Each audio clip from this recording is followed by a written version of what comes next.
sick intro.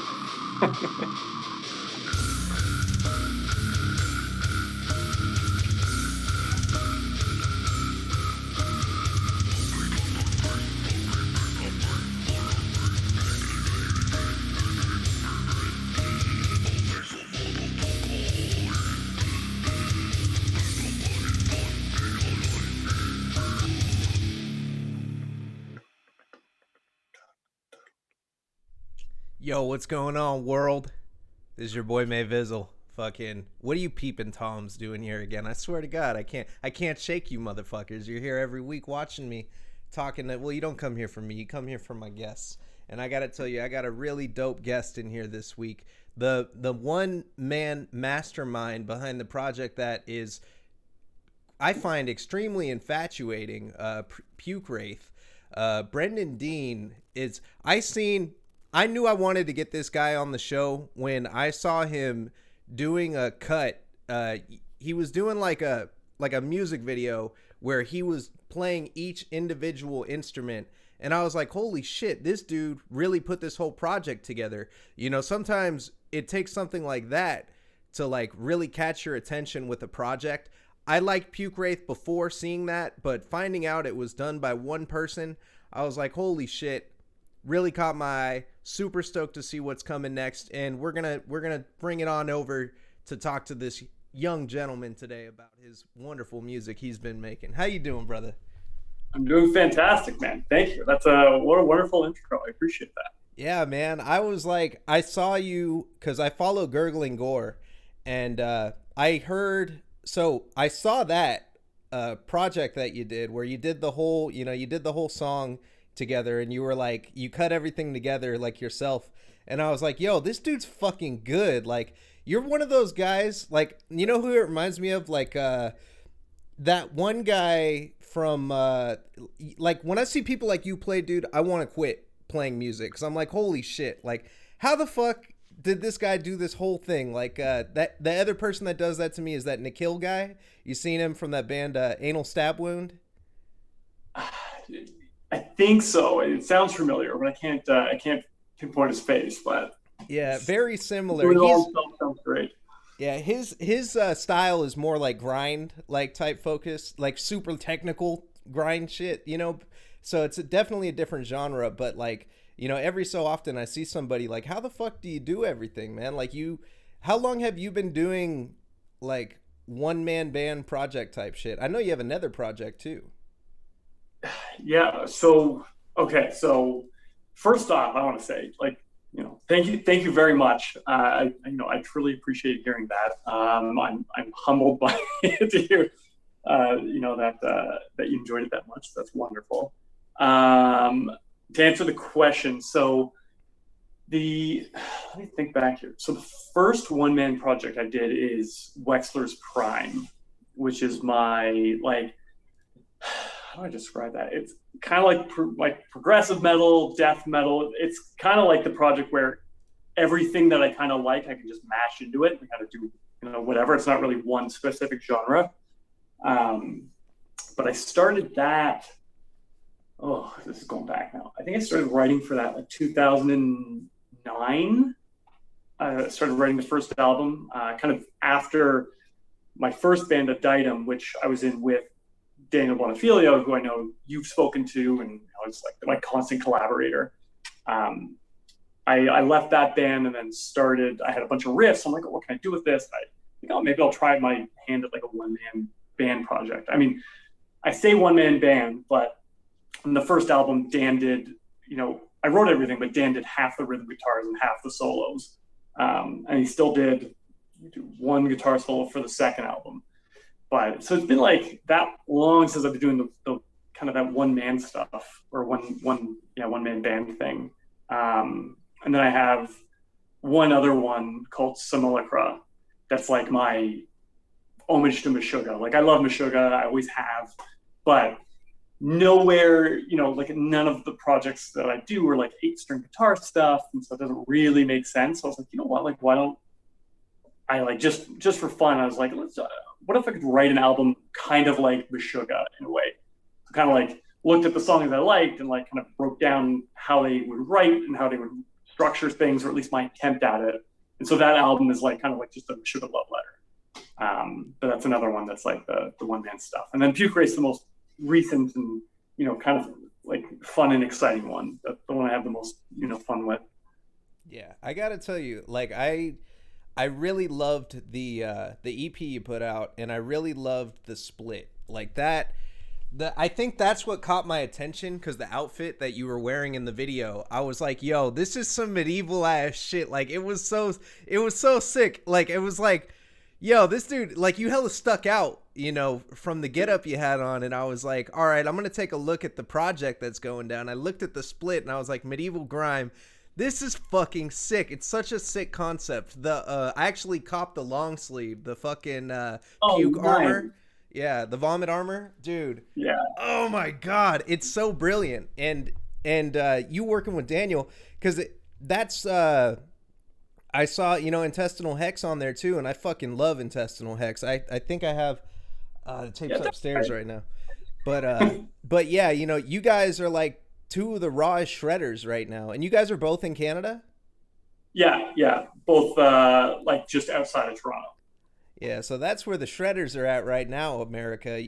America got to step their game up. You guys are fucking sick, man. Like the way that you work together too, and like the mesh of ideas. I really fuck with it, dude. Fumes as well. So you work on Fumes as well. But well, I guess we'll get into Fumes in a second, because what I want to talk about is your vocals that you do on this project on Pukewraith.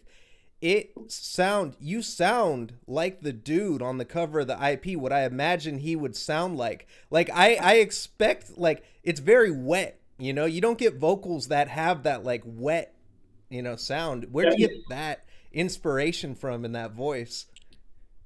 That's awesome. Thank you. Yeah. Like I try to channel that, like that gross wizard, just like, spewing out and just being disgusting. And so I'm glad that translated. Insofar as the vocals, like, so I guess like with the death, like growl stuff, I've always been kind of like in that like raspier kind of wet kind of way. Whether by conscious choice or not, like when I think back to kind of when I started doing the death metal vocals, the big people that I was, the number one person that really was trying to emulate was Michael Ackerfeld in like classic era Opeth, like not new Opeth where he can't growl anymore, and not the beginning of Opeth where it's not great, but I mean like My Arms Your Hearse to like Damnation Deliverance era, because he's got that like it's so low and rumbly and raspy, it's got that like wetness behind it, and so that like was definitely the first kind of thing I tried to emulate. And then plus a lot of black metal too, I was really into at the time. And so like doing those kind of like high pitched kind of screeches that are also pretty like gurgly. To borrow the phrase that Ryan is coined, gurgling gore is very much like that. Like a lot of like that time, what Dragon Lord, like the Eric Peterson side project, man, his vocals are fantastic. Like stuff like that. And so all of that was kind of with me at the start. And then, kind of when Dan and I started Gut Void, I started to try to go more on the lower end of things. And so, a massive vocal influence for me is, Big Will, who's an Afterbirth, Reeking Aura, X Artificial Brain. Like, he's just a master of vocals. He's like, hands down my favorite vocalist. And so he like can get low, way lower than I ever could. But Pukewraith is kind of like my attempt at like hitting as low as Will can get, but still like, because I can't escape it, just doing that raspiness that just I've been doing for however long. So it's kind of like just what happened. I tried to do something like low and kind of gross. It's really fitting for the concepts that you've been putting together, the artwork that you've been doing. How do you translate, from just a project which is sound to a visual concept because it comes together so well. Like when I'm listening to this shit, it has like, you know, on the medieval grime, it sounds like some medieval type shit, but it's death metal, and it's pretty fucking like melodic. Like you have a level of like, you know, like there's some bands that sound like, you know, kind of like a mess, like they try to sound that. You stay musically like, you know, playing like these melodies and type shit. Like it's almost kind of like Black Dahlia Murder. Like they're one of my favorite bands. That's why I really fuck with your guitar style. It reminds me of that kind of shit. Thank you, thank you. Man, they're great shredders. So I appreciate that. It's a big bump. Yeah, like, so I guess to kind of split the two questions, like one the cover side and then the melodic side. You know, cover wise, you know, for the medieval grime, like, you know, when I went to Dan, I was like, hey, you know, it'd be fun. Like, why don't we do a split with our two like solo one man side projects? Because, you know, like with Gut Void, with Fumes, you know, Dan and I are like constantly, you know, doing stuff together. And like, it'd be really cool to like do that. Because both Intestinal Hex and Pukewraith are directly influenced by Cannibal Corpse, but they sound very different. So it's almost like different Cannibal Corpse influences, which is kind of cool. But, you know, when I said like, hey, why don't we do this? Why don't we have like some kind of concepts going throughout it in some way? And then with one of the songs I was writing, I thought of that, like some poor person who travels back in time thinking they're going to become like some king because they're from, you know, our time. And instead, no one cares, and they become a peasant, and they have a shittier life than they did before. And they're like, why did I travel through time? But then, you know, when being there, they get, you know, it's essentially an intestinal hex through a Pukewraith by some wizard, which I think is just hilarious. Like, it's just like, you know, it's a slight tangent. The whole thing with Pukewraith and the lyrical theme and everything, and the music is, you know, I'm like trying to have fun, and I'm trying to just like have a great time, because it's like it's just fun. Like I think it's hilarious, and you know, the lyrics I think are like, you know, or I try to convey that like kind of tongue-in-cheekness, a lot of like, you know, little you know, nuances to pop culture, like in Curse Through Time. I think I reference I somehow reference it to Gandalf the Grey. Or that I call him a conjurer of cheap tricks, which is like a line directly from Lord of the Rings. So it's just like little funny things like that, or like, you know, in the thickening I reference the word embiggening, which is from The Simpsons.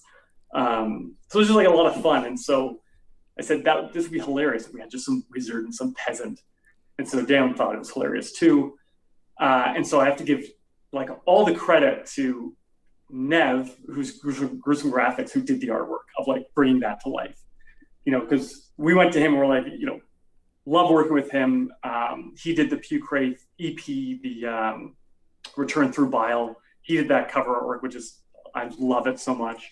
And I've got, you know, he's done some other stuff with me that's coming out, and it's just fantastic. And so, you know, he brought that to life. You know, he like made the wizard look perfect, and like the little like gut rates coming out and everything. It's like, it's fantastic. And he did the armor too of the t-shirt, or the long sleeve, which is like, my God, it's so good. That long sleeve is incredible. Yeah, it turned out fantastic. Sorry, I feel like I'm going on a bit of a tangent here. That's all good. But before, with respect to your first answer, like trying to have the imagery fit the music, it's kind of all part and parcel together. You know, like you write, like with Pukewraith, I'm like, and same with like, you know, Intestinal Hex, like we're like, yeah, we want to write like melodic, fun, shreddy things, but like it has that like kind of gross feel to it, that like grimy death metal aspect to it. And so obviously the artwork has to fit that, but we kind of, when doing that, it's like you had the artwork kind of in mind. Like with Return Through Bile, specifically with that song, I'm like, oh, you know what would be hilarious for the artwork is like the uncle at the funeral, like being like risen from the grave by vomit, which is like, you know, the ridiculous lyrics of the song. And so I was like, oh my God, Nev would be amazing for this. So I said to Nev, I'm like, this is what it is. Like, you run with it. I know you're going to be amazing. And of course it is. And so it's similar with this. It was, we're like, hey, Nev, we want to do this split. It's kind of like medieval times, but gross. We didn't have the name at the time yet when we had the image up. We're like, yeah, like medieval times, a wizard like cursing someone, like some like haggard peasant getting just like totally destroyed by some spell of a wizard, like in some forest. And we were just like laughing the whole time. And then he came back with it and was like, this is better than we could have imagined. And so it's kind of that, like, it's that process of kind of having an idea of what you want to convey through the music. And you're like, oh, wait, yeah, now I kind of have like an idea. This image should work with that. And then together, it's like, the sums are greater than their parts, right? It's just, it fits perfectly. Or at least I think so. I think, Nev did a fantastic job kind of bringing that to life. Now, for the second part of the question with respect to, the musicality and the harmony, again, thank you. I appreciate you saying that, because it's definitely something that I strive to do in like all the music that I do. Writing stuff takes a lot of time for me because I kind of obsess over it. I think about it, and most, if not everything that I write is written on like Guitar Pro, which is like the jankiest, hilarious program, but like has been like a saving grace for me musically, because even though it sounds like it's MIDI music, it's lets me put things in quickly, and then you can play around with the melody, the harmony, the structure, and lets me really take my time and think on it and make really small changes and details that I hope help service the song, like whether it's riffs at the beginning that foreshadow something coming on, like a bridge after a solo, or like parts that kind of run through the song that kind of tie it all together, even if the riffs maybe sound slightly different. And so I'm always kind of keeping that in mind. That's, at my core, I'm a huge like Rush nerd. I'll never not say how much I love Rush and how much they've influenced me. And their ability to write a song is like just top notch. Doing that same thing, like the feels, the changes, the foreshadowing elements that come back, just being able to tell a story musically. I mean, obviously like Neil Peart's lyrics and Geddy Lee's vocals help tell that story, but if we're doing like straight music, they are so fantastic at that. And so, again, like when I first got into Rush and I started playing bass or guitar, I like learned every single Rush song. At one point I could just put on a Rush song and play along on the bass. Like it's just, I was obsessed with them. Yeah. And so I think that really is kind of driven through a lot of the songwriting process for me, even when it's something like Pukewraith, which is really doesn't sound like Rush in any way. There's still Rush underpinnings in the song structure of it. And also just knowing Dan for so long. Like Dan is the most musically naturally gifted person that I've ever met. He's like, if only people knew the amount of music that he has made, that only I, the other person who's heard it. It's incredible. And he's like had a massive influence on me, both like playing wise, but also is like with respect to songwriting wise. So, it's as much as it tears me up inside to have to do it, I have to give him props as well for helping, kind of with that musicality. So that definitely is like a thread through all the music, especially Pukewraith, with respect to having melodies, even though it's like, these, what I try to get like really grimy, like low vocals that don't have like, a melody or harmony to them, they'll have a rhythm, but it's more like a feel. It's almost like another instrument, like kind of some hybrid percussive kind of harmonic instrument that lay on top of it. But I really try to, through the guitar and through the changes of the drums and the feels and everything, like try to like make a story being told. On the Organ Grinder, which was the third track on the EP, and I one of the first playthrough video I did for Pukewraith. That story is about a ghost carnival that shows up and lures like all the like townsfolk's kids, and then they go on the main roller coaster called the Organ Grinder, and then it ends up like eating them because that's how it survives. It's like some demonic entity, and through the changing like feels of the song, I try to like bring that sense of like excitement going of the kids being there. I'm like, oh, what is this? The thrill of the rides, and then the part that I totally ripped off, the Spine Splitter by Cannibal Corpse, which again, like a big Cannibal Corpse influence. The tappy part, like that's kind of them like going up on the roller coaster, and then like when the solo kicks in, that's like them on the roller coaster. So it's like trying to tell the story that goes along with the lyrics. And so I'm always, or at least trying to keep that in mind and convey that, whenever I'm writing lyrics for a song or writing a song, like I'm like, even if it's things change, I try to always keep that in mind of like what do I want the listener to feel at this moment? What's being conveyed, and then like what's to come? What has come already that's got them to this point? And so, I guess it's like some way of trying to be a storyteller through the music, I guess, not just through lyrics. It's a very, really long-winded response. I'm sorry. I feel like I just kind of rambled at you, but I think that's fantastic. Like the way storytelling, when done properly, it creates like really memorable experiences. Like if you talk about like, we talk about like albums and shit, like that one album, Legions of a Different Kind by Undeath. The fucking storytelling on that album was fucking fantastic, and that's what made it such a good album. You know what I mean? Like, just I feel like things like that stick in people's heads more. Like very early Cannibal Corpse, I remember like vividly a lot of the imagery and shit that Chris Barnes was talking about on that shit, and it's like that's what makes projects really special. So I think that's killer that you guys are able to make these concepts, put them together, and then put it in a story. Like it it would be insane if you made if you were able to make music videos with this shit.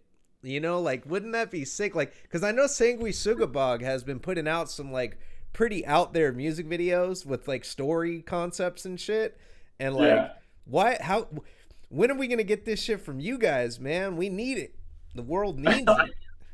I would love that. I would so much love it. Like if we had the budget, like my God, I would. There's the Pukewraith album is coming out this year, and there's a song on that I would love to have a music video done for. The reality is like, sadly it won't. Maybe I'll get a lyric video done if I can figure that out. But it's just, again, like it's the concept. It's so funny to me, and it's just like, oh, this would be hilarious to have accompanying imagery with it, and it'd be great. And I would jump at the chance because like it's even you think of speak of Cannibal Corpse, like Cannibal Corpse is a lot of their music videos. They really bring that imagery to life, and it's it's great. Like I'm a fucking big fan of the Cannibal Corpse music videos.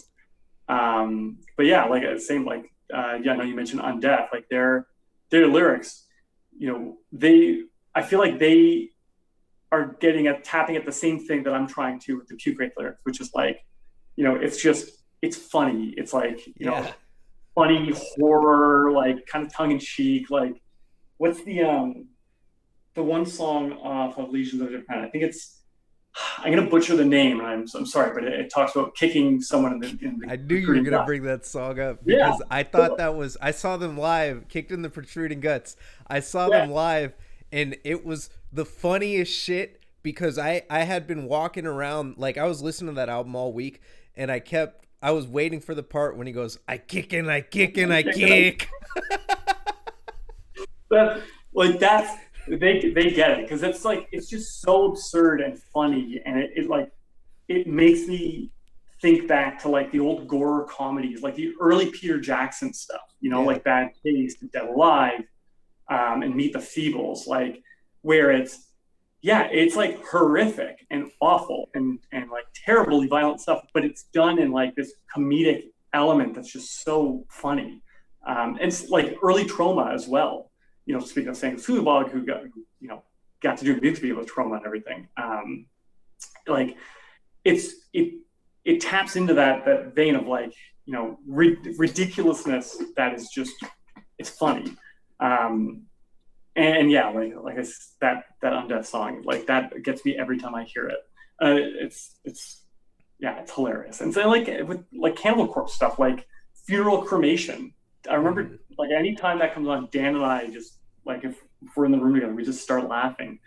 Just the lyrics are so absurd, but they're so funny. It's like that.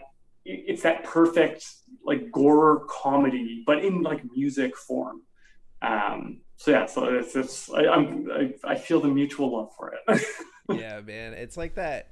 If you can tap into that, like fucking, I like see this shit like almost like in my head in like pulp comics and shit. When I read the lyrics, like you're having fun with it. Like you're having so much fun with this kind of shit. Like there are bands that are mad serious. Like I mean, like 6 Feet Under now. Chris Barnes. Like I think he always took it a little too serious. I don't know if he was smiling when he was writing a lot of that crazy ass shit. Yeah, but he's the only good death metal vocalist, right? So yeah, he is probably the best fucking death metal vocalist that ever oh wait, no. Fucking, I have that. At least according to Chris Barnes, he is. At least according to Chris Barnes. Yeah, fucking. That's so crazy. Yeah, but yeah, like there's a lot of bands who take the lyrics seriously, and like in like Wexler's Prime stuff, like it's like I'm not singing about that stuff, but it's serious. It's like it's like philosophical stuff or whatever, and like props to them. But I don't know. There's something I think when it comes to like the kind of gore horror kind of death metal stuff, I just, at least to me, and maybe just because I love comedy stuff and I think it's funny, I think when it's done with that comedic vein, it hits the hardest, at least for me. It's a trip because a lot of shit that's out there now, like I want to say I'm like warming up more to like gore grind. Like I never really fucked with it. I was always like, oh god, I don't want to look at that. Like a lot of the time when like I see art and shit, and like I'll tell you, like when I heard Fluids for the first time, I was like, what the fuck? Like it's good music and I want to listen to it, but it's so like visceral, that it's like too much for me.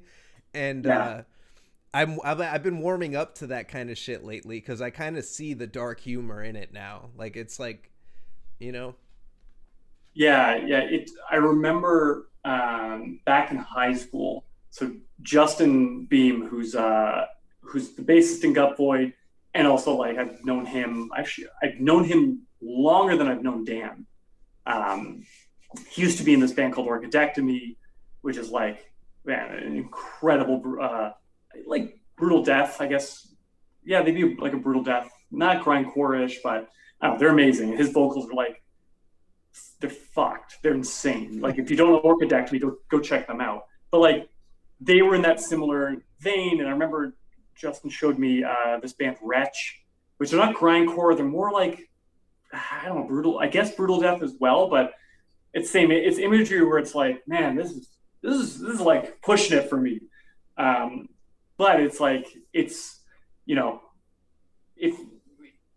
done in some ways tongue in cheek, and so you can like it helps break down that barrier of like, okay, well, this is horrible. And like again, like kind of pushing this boundary, but I know you don't mean it, and I think there's that intention that's really important behind that of like, you're doing this to like push boundaries in like, whether it be a tongue-in-cheek way or a shock value kind of way, in whatever sense it is. And like, this is similar to like, when Saw came out, Saw 1, Saw 2, like those first ones where it's like, oh my God, like, people being like, this is too much. Yeah. But it's in the way that it's like it's supposed to be too much, or like Human Centipede, Hostel. I've never seen this. I still haven't brought myself to, but like I think it's a movie called, is it a Serbian movie or a Serbian film? I haven't seen that movie either, man. I haven't, but I fucking read the entire like what happens in it like on Wikipedia, and I was like, I think I don't need to see this, but I feel you on that, because it's like it's some shocking ass shit like that. Yeah. Like It's art at the end of the day, like that someone's making to convey, you know, what they, or to just fuck with audiences, you know, like avant-garde art is all about that. Like you look at Harmony Korine and a lot of yeah, the films that yeah. he's made. Gummo, Like you ever Gummo, seen that? Gummo, yeah, oh yeah, Gummo, like so weird and unsettling, and in such a. I still think like the scene when the kid's eating the pasta in the bathtub and the Yeah. chocolate bar is like one of the most unsettling scenes I've ever seen in a movie. That haunts me. But yeah, you're totally right. It's there's shock value behind it with a His lot of media. his Like his mom brings him the chocolate bar and shit like for his dessert, oh, and she like shampooing his hair while he's yeah, eating. Like doing his what the hair out, and fuck? it's like it's so weird. That movie, man, it's a strange one. I've only seen it a handful of times. I don't know if I'd see it again. But yeah, like you think back to like early shock value movies. Like the classic is like The Exorcist, but like Cannibal Ferox, Cannibal Holocaust. Cannibal Holocaust, people thought was real. Yeah, that turtle Sailor was real. 120 Days. Pardon? That The turtle was turtle, real. yeah, Yeah. Oh and the god. pig, the rat. Like that's hard. That's hard to watch. It But like is. it, like all that stuff. The old Fulci films. All of the old horror stuff. Like a lot of it was done for that shock value. Of course, like it's artistic and there's like work done and there's choices made. But like you know, like going back to say like Peter Jackson's early stuff, like Bad Taste and Dead Alive. Those like Dead Alive doesn't still hold the most amount of fake blood used in a movie for that ending house scene. I know it did. I don't know if it's been Yeah. surpassed, but this is going back to my old days of movie knowledge. But that was done obviously for shock value, but because Peter Jackson was like, yeah, like he loves special effects, loves comedy, like slapstick comedy, but he also wanted that shock value with it. But it's great. I love that movie. Man, early Peter Jackson is just incredible. Like, and then he did Lord of the Rings, and it's like, my God, he's incredible. Yeah. Then he did the Hobbit films, which Right, straight up. I fell yeah, asleep in Smog, man. I was so disappointed. I drank a couple beers. I got pumped up. I went in there and I woke up and they're like in the forest and there's spiders and I'm like, yeah, I missed a good amount of this shit. Fuck. no, you missed nothing. That's the thing. You missed nothing. I missed nothing. Like, man, for Lord of the Rings, for the first three, like saw them in theater, loved them. The third one, my friend and I, my old friend Garrett, we actually went and saw all three extended editions back to back the day before Return of the King came out. And it was like the greatest movie experience I'll ever have. Just eating in everything Lord of the Rings. It's like there's not a moment that you would want to miss in those films. They're incredible. Yeah. There's not a moment that you wouldn't want to miss in The Hobbits because everything is just forgettable. Right? Like I guess Radagast is fun because it's some old guy getting shat on by birds. It's kind of weird and hilarious. But like everything else, oh man. And it sucks because I was like you. I was like, Hobbit films, amazing. I love The Hobbit. Read it in grade 4. Like I like it more than Lord of the Rings. This is gonna be amazing. Guillermo del Toro no longer doing it. Okay, that's fine. But Peter Jackson's back. All right, here we go. Yeah. My same friend were like, well, we went and saw all 3 of the Lord of the Rings movies. We got to go see all 3 Hobbits. And I remember we saw the first one and we're like, okay, maybe the next one will be better. Saw the second one, we're like, oh man, that was horrible. And then we dragged each other to the third one. We're like, well, we have to. And the whole time we're just like, this, like, why are we here? Is it done? It's not. Oh my God, there's so much more. Like, painful. But, he was put in a precarious situation. It had to be done. Peter Jackson's still a fucking saint in my movie book, like he's incredible. sorry, I don't even know how we got on this, but I'm Oh happy. We're yeah. talking about Lord of the Rings, so I'm Yeah, like, no, I loved. I remember when I was a kid because I hadn't. I remember I seen like Fellowship, and then I missed the Two Towers, and I missed a lot of it, and I hadn't read the books or anything. But my uncle, he went and saw Return of the King with my cousins, and he came back, and I remember I was hanging out at my grandma's house. They just came back from this movie, and they were like, "Hey, you're coming with us tomorrow." And I was like, "What are we gonna do?" And he was like, "We're gonna go watch Return of the King again, and you're gonna come and watch this movie." And I was like, "I don't know what happened in the second one." He's like, "You don't need to know what happened in the second one. This is one of the craziest fucking movies that I've ever seen. Like, it's so good." And I remember going in there and just like the battle sequences and just everything was so fucking badass. And like the whole time I'm just wondering, how did they make this fucking film? Like, it was like, oh my god, unforgettable, dude. Like, I'm so glad I got to see that in theaters. Like there's no feeling like that again too. Like, you can watch it on TV, it's with surround sound, but when you're experiencing Return of the King in theaters, that shit is like, it's like you're there, man. yeah, man, yeah, you are there. You're in that, like the battles. You're with the Ghost Army coming in. You're counting down kills between Gimli and Legolas. Like it's. I'm so. It warms my heart to hear that you got to like you were made to do that because you would have otherwise missed out on something just like you're right, like unforgettable, epic, incredible. Like man, like so good that those movies directly influenced the Pukewraith EP, and then here we are talking because of that. Like so. Yeah. Thank Lord of the Rings.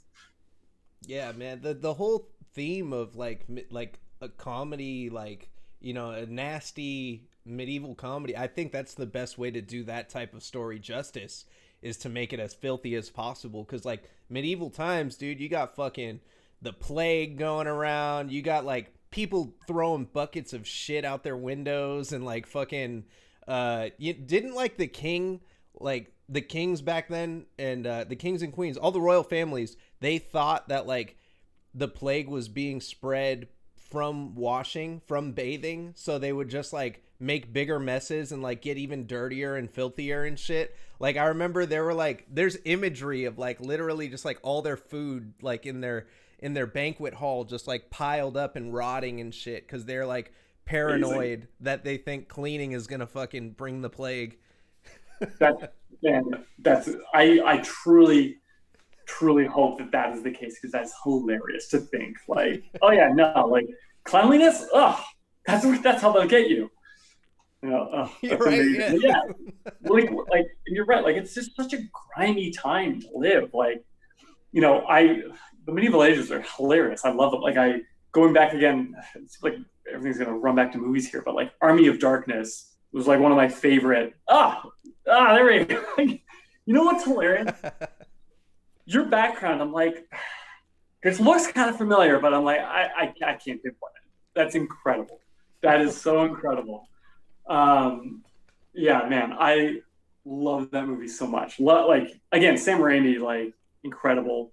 Bruce Campbell, my God, greatest chin in Hollywood. Like I big fan of Army of Darkness, and also like Army of Darkness influenced Pukewraith stuff. Like I don't know if I'd make direct reference in the lyrics, but I know like in all the stuff leading up to it, I was like quoting from Army of Darkness, like you can count on my steel, like into the pit with you bloodthirsty sons of wars. Like man, I love that movie, but like they did well. Like again, like a slapstick medieval times, like love medieval times. There's something about it. It's just hilarious, but it's just gross too. Like so just haggard. Like you're right. Like like shit pots getting thrown out of windows and flags running around, and like peasants like roaming around eating gruel, living in hovels. Like you think of is it is it Monty Python's Quest for the Holy Grail when he's like, bring out your dead, and he's like, I'm not dead yet. It's like, oh, like people walking around with like just heaps of dead. Like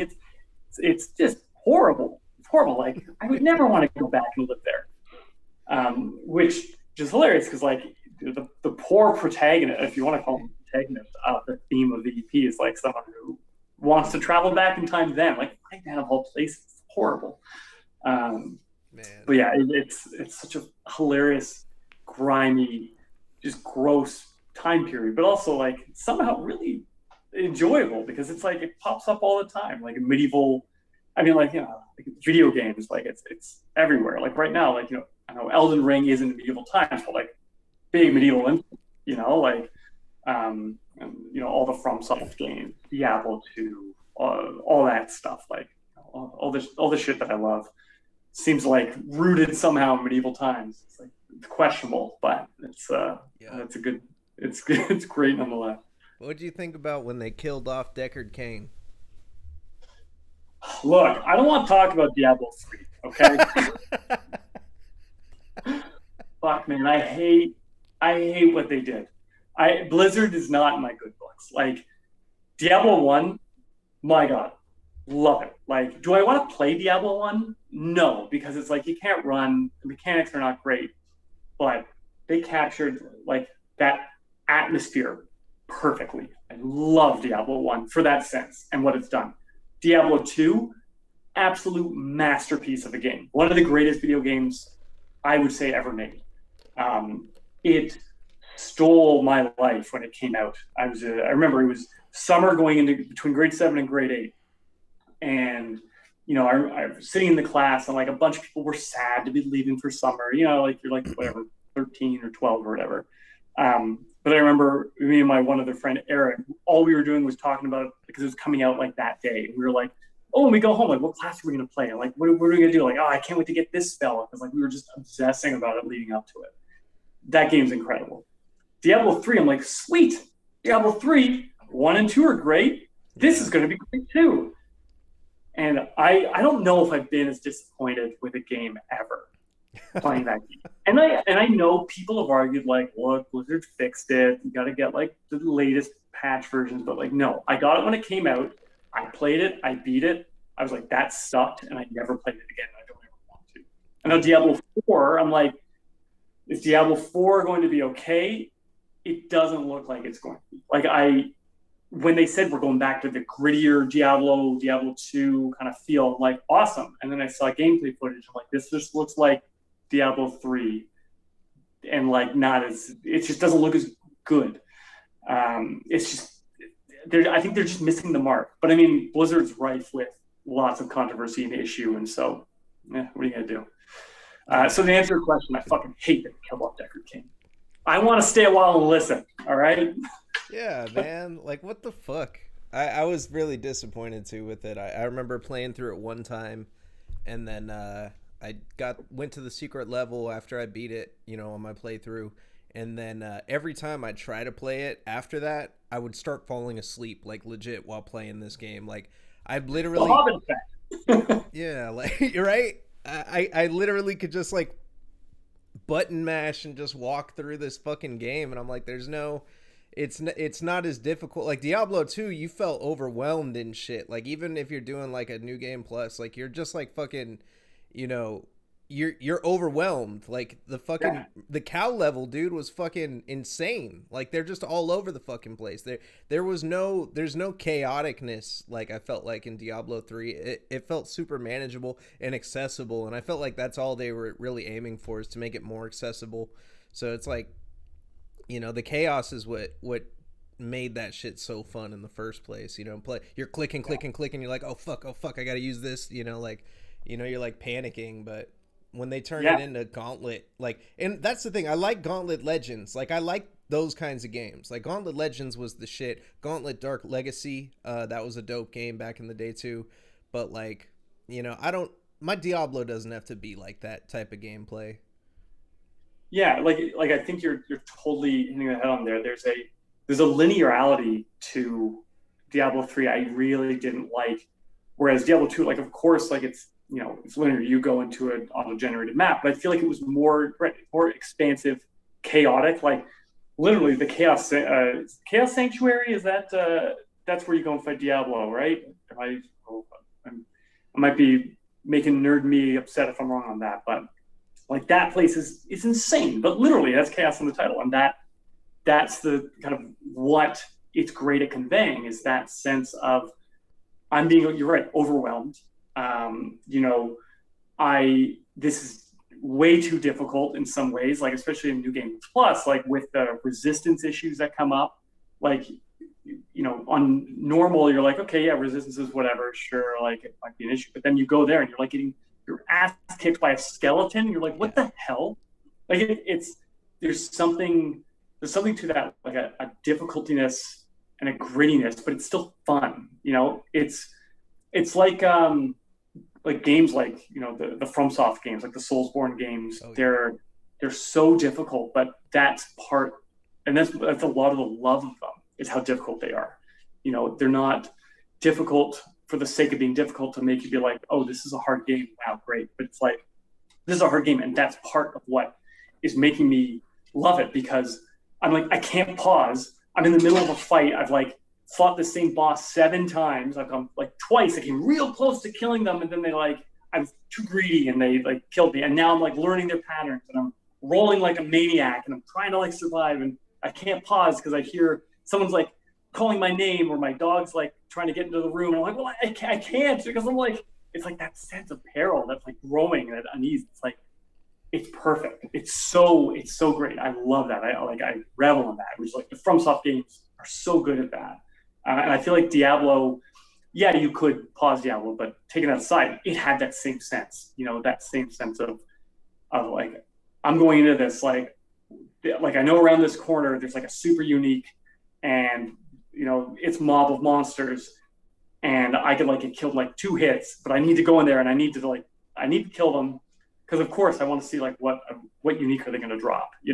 I have to, and it's like that sense of like, it's heart wrenching when you go in and you die, and it's like that, it gives you those stakes. And you don't even have to play on hardcore to get that. Diablo 2, it's yeah, you hit on the head there. It's like that chaosness, or that chaoticness, whatever, that's missing, among a lot of other things. Like I think they really did try to cater to wider audiences. Like obviously, their biggest game is WoW, and like what did Diablo 3 start to look like? It looked like WoW. Yeah, it did.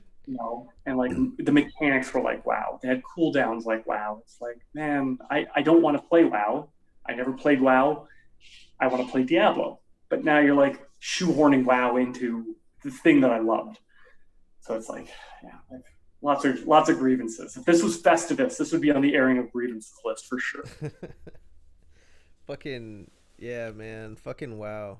Oh god. I tried to get into WoW and I couldn't. Like I did it a couple times. There was this one band I was in, actually. It was my first band that I was in, like, and we were all, or I think it was like my second or third band. Everybody played WoW in the band, and like we would literally go practice, and we would practice like it was work. Like we didn't need, like, I was probably the only person enjoying it. We'd go there, play our like 3 or 4 songs, get ready for a show, and then all right, things are tight.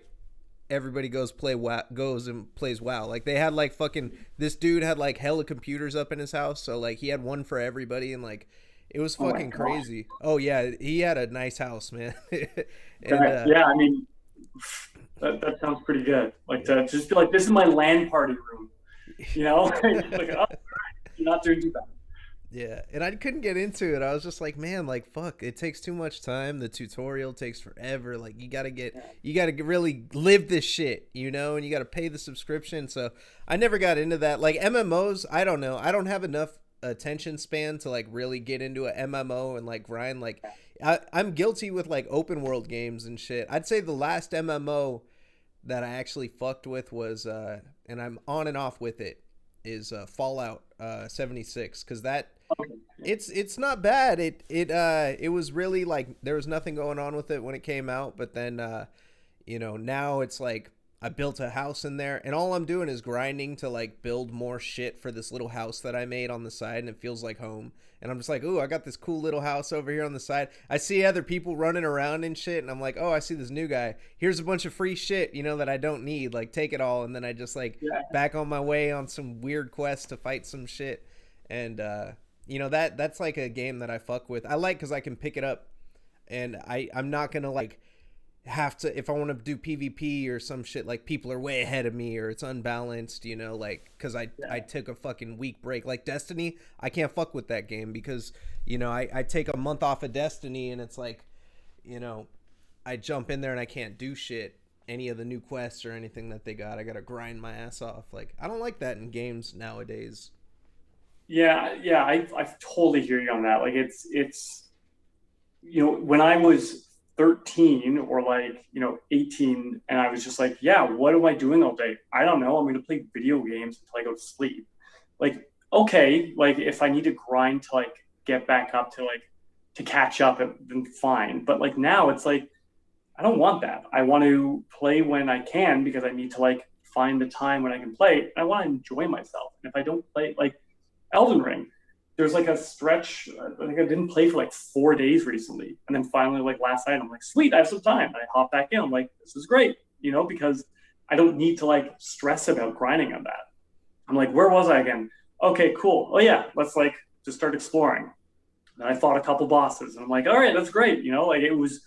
It's it's much more. I don't know. It's more enjoyable and accessible, and there isn't that sense of you can't stop playing this or you're going to fall behind, which is, I think, bad. I mean, it's like things like WoW or games where you need to do that and you need to keep grinding. It I don't know, plays into the wrong type of addictive nature to it, because then it's almost like I need to, in a sense of otherwise I'm screwed. Whereas I think the good kind of addictive video game is I need to because I want to. Yeah. You know, and so it's I feel you on that 100%. Yeah, man. Like, I find the games I go back to the most are there's literally, I've been playing Skate 3 since that game fucking came out, and I literally Sorry, which game? Skate 3. Skate 3. Yeah, I don't know. it's an EA game. It's just like a skateboarding simulator, and Oh, yeah, it was like the Tony Hawk killer when it came out, because it's not arcadey at all. It's simulation, and I can just throw it on. It's a big open world, and you can do whatever you want, and it's still active. There are tons of people that play this shit still, because there's nothing been like it. I think it came out in 2009, and there's still nothing like it. The servers are still live. They have a sequel that's they're working on right now, but yeah, man, I just jump in there and I just free skate, and I'm like, all right, listen to some tunes, and I'm just skating in this fucking game to kill time until I fall asleep. I like shit like that where I could turn my brain off. I'm also really competitive. I fuck with Mortal Kombat, fighting games. I'm just super Street Fighter. I get down in those kinds of games. I'm good enough to beat everybody in my house, but not good enough to beat anybody online. I'm in between, yeah, so yeah. it's it's funny. I was actually talking to Hunter Young the other week on here, and he was ranked in the top 100 on Mortal Kombat 9 when it came out, and I was like, what the fuck? He was he said everybody that lived in my house when that game came out was ranked in the top 100. He was it was insane how good we were. I was like, no fucking way. That's awesome. That's a think tank for Mortal Kombat. Yeah, dude. It's a total trip, man. So what's so you're fucking with the Elden Ring right now. Yeah. What are your favorite movies that you've consumed lately? It could be new movies, old movies, but what are you sitting down and watching? I just binged all the Harry Potter movies in a fucking nice. Yeah, week and a half. I hadn't seen the last 3 of them, so I sat down and watched them all from beginning to end, and that was pretty cool. That's hilarious. I saw Order of the Phoenix, and that's the last one that I saw as well. I haven't seen it was a Half-Blood Prince and then Deathly Hallows 1 and 2. Mainly because the way I really didn't like Deathly Hallows, not the movie, but the book. Yeah. I really didn't like the book. Hated that epilogue. And so, I was I think I've read the books around the time Order of the Phoenix came out. So I saw Order of the Phoenix, and I'm like, fuck, this ended horribly. And I was just mad. I just never saw them. Yeah. So maybe I will. Maybe I'll do a little Harry Potter binge. That sounds pretty good. Yeah, that's funny you said that, because Order of the Phoenix, I felt when I watched them all back to back, that was the weakest one, and I was like, fuck. I had to push myself through. I was going to watch the other 2. My wife kept telling me it gets a lot better in the next one, because I read up to book 5, so I didn't even know what happened for the rest of it too, though. Okay. That's the thing. Half-Blood Prince was probably the hardest one out of all of them. That and Chamber of Secrets, in my opinion, were the 2 best ones. Yeah. But that makes sense. Chamber of Secrets is just sick. Yeah. And like, yeah, Half-Blood Prince. I think I enjoyed that book the most, or I digested that so fast. Like it like really grabbed me, and like of course, what happens at the end is like, oh my god, like it's like it's wild. So yeah, okay, you know what? You're. I might have to give the old Wizarding World another shot with the cinematic universe, but I will not be watching the Fantastic Beasts because I've heard those are atrocious. Same. I skipped on those. We watched those, and then it's funny we're talking about Lord of the Rings because I told my wife, "All right, well, you've seen these, right?" And she's like, "No."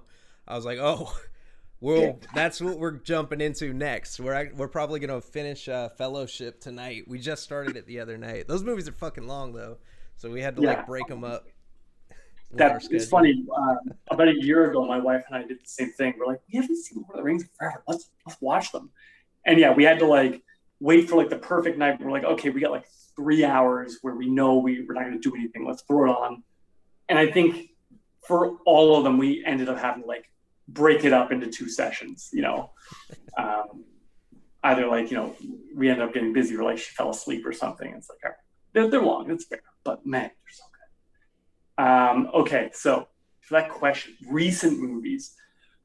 Let me see. It's weird.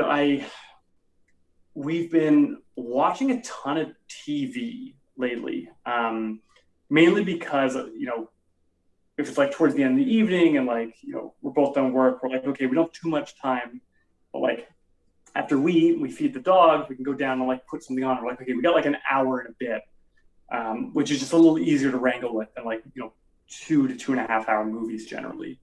But I'm trying to think. Like the last movies, these aren't indicative of like what I've been loving, but like the last ones we've watched, we saw the Batman in theater, which was great. I really liked it. We watched Free Guy recently just for like something to throw on, which was like way better than I thought it would be too. Yeah, I agree. Yeah, like it was just like it was fun. And I loved the Chris Evans cameo as Captain America. That was great. We watched Spider-Man: Homecoming. We both realized we hadn't seen any of the new Tom Holland Spider-Mans. Like, oh, let's watch this. It was also pretty good. I've heard the other two are good too, so I think we'll throw those on. But like, if I want to go to, if I'm like, I want some comfort, I just want to throw in a movie that I know I love. Other than Lord of the Rings, which we've talked about a ton, the things I would put on would be, like John Carpenter's The Thing. I could always have time for that movie. I'll always have time for Goodfellas. Yeah. Oh yeah. Yeah, always have time for No Country for Old Men. I love the Coen Brothers films generally. I think are amazing. I've never seen that. No Country for Old Men. Man. Yeah, people have like told me I gotta fucking watch that movie. I gotta sit down and watch that. It's incredible. It is absolutely incredible. Like, so that and There Will Be Blood came out at the same time, filmed in like almost the same locations, and both are unreal films. I personally like No Country more, just because I love Coen Brothers, but I'm a huge Cormac McCarthy fan. Like I'm a giant fanboy of his, and it's based off one of his books. Watch that movie. Highly suggested. It's a masterpiece. And also watch There Will Be Blood if you haven't seen that too. So, also a masterpiece. I guess I gotta sit back and watch it because I caught part of There Will Be Blood. I remember the part where they're like telling the kid, they're like, "Drink your milkshake," and and then the kid like goes deaf, and I was like, "What the fuck is this shit?" I remember that and I never watched it for years, but that has happened to me before. Like that movie, The Wrestler. I remember seeing like a 5-minute clip of it, and I was like, yeah, this movie isn't for me. And then I watch it years later, and I'm like, oh, this is a good fucking movie. So I guess I'll give that one a shot too again. Yeah, I strongly suggest it. It's amazing. Like Daniel Day-Lewis he's just unreal in anything. Like he's like the Meryl Streep of male actors. He's just incredible. And so watch that. He's fantastic. And the movie itself is amazing too. So yeah, like comfort, throw those on, like any Peter, Lord of the Rings, but like Bad Taste, Meet the Feebles, Dead Alive, Army of Darkness. Those are all like comforts for me. And like, I love the John Woo Chow Yun Fat films, like The Killer, Hard Boiled, Better Tomorrow 2. Better Tomorrow is good, but Better Tomorrow 2 is like the superior one of those. Which is like such a huge soft spot for like that, that action cinema coming out of Hong Kong at that time. It's like, oh, so good. It's incredible. I gotta binge those. I fucking I've been meaning to watch those for a really long time. I love really good choreographed action, like when you have some like badass shit and violent action at that too. You know what I mean? Like yeah, like if you have you seen like any of those John Woo films? Like I haven't. I played a video game called Stranglehold that came out on Xbox and PS2, and it's supposed to be like a spiritual successor to Hard Boiled, and you play as a dude that's like he has dual pistols and he like can run on walls and do all like that type of shit. So it's like, yeah, I remember seeing that and like I played that game and I was like, damn, these movies must be sick. But then I like forgot to watch them. Yeah, man, like again, do it. Throw it on the list. It's like The Killer is probably the best one because like in the sense of the story, the action as well. So like the very end action scene is like incredible, but it's a perfect, I think, encapsulation of those movies. A Better Tomorrow 2 has, I think, like the greatest action scene in any movie of all time, which is the very ending action scene. I have watched that scene so many times. It's perfection. It's so good. Is it better than the old boy scene where he walks down the hallway? The hallway? Yeah. So the old boy hallway scene, amazing. But yes, I put it above that for sure. Damn. I even put it above like The Raid. The Raid Redemption. Yo, that movie, I gifted my co-host. I just gifted him a Blu-ray of that, and I was like, "You need to watch this fucking movie. It's like the best movie," and I sent it to him. Yeah. Oh my god, that man, love that movie and the second one. They're so good, and like they pay homage to if you were to take the John Woo films, yeah, but like Jackie Chan. Kind of that martial artistry, yeah, and put those two together, you get like The Raid Redemption, yeah, and The Raid 2. You know, it's like a perfect mix between those two. It's funny when The Raid came out, I didn't know about it, but my old friend Garrett, the guy who I actually went and did the like 3 Lord of the Rings marathon with, he was like, "Have you seen The Raid?" I'm like, "What's The Raid?" He's like, "You need to see this because it's essentially a movie that should have come out when we were kids, because we would have like died over this." And I watched it. I'm like, this is so like catered to like like everything I love. Like it was like I was just in like glee and awe watching the entire thing. I loved it. I still do. It's so good. But yeah, like those John Woo films. If you like The Raid and you like Jackie Chan martial arts stuff, which oh my god, Jackie Chan's incredible too. But like watch those John Woo, Chow Yun Fat films. They're so good. They're so good. Yeah, I'm sold, man. I gotta find out where that shit's streaming. I'm about to Google that. I wish I knew. Better Tomorrow and Better Tomorrow 2 might be tricky to find. But like The Killer and Hard Boiled probably are. Well, wait, you're in the States, right? Yeah. Yeah, your Netflix has like everything. Like Canon Netflix is shit. Like you probably have them all. So. Oh, I got a VPN too for everything else, I fucking. Oh yeah, you're good. You'll find them. Have you seen you into Takashi Miike films? Throw me some movies. I'm Ichi the Killer. Director. Oh, okay, yeah. So haven't seen Ichi the Killer, but I have seen like highlights from it, like when he like does like a kickflip and like slices some guy in half. Yeah.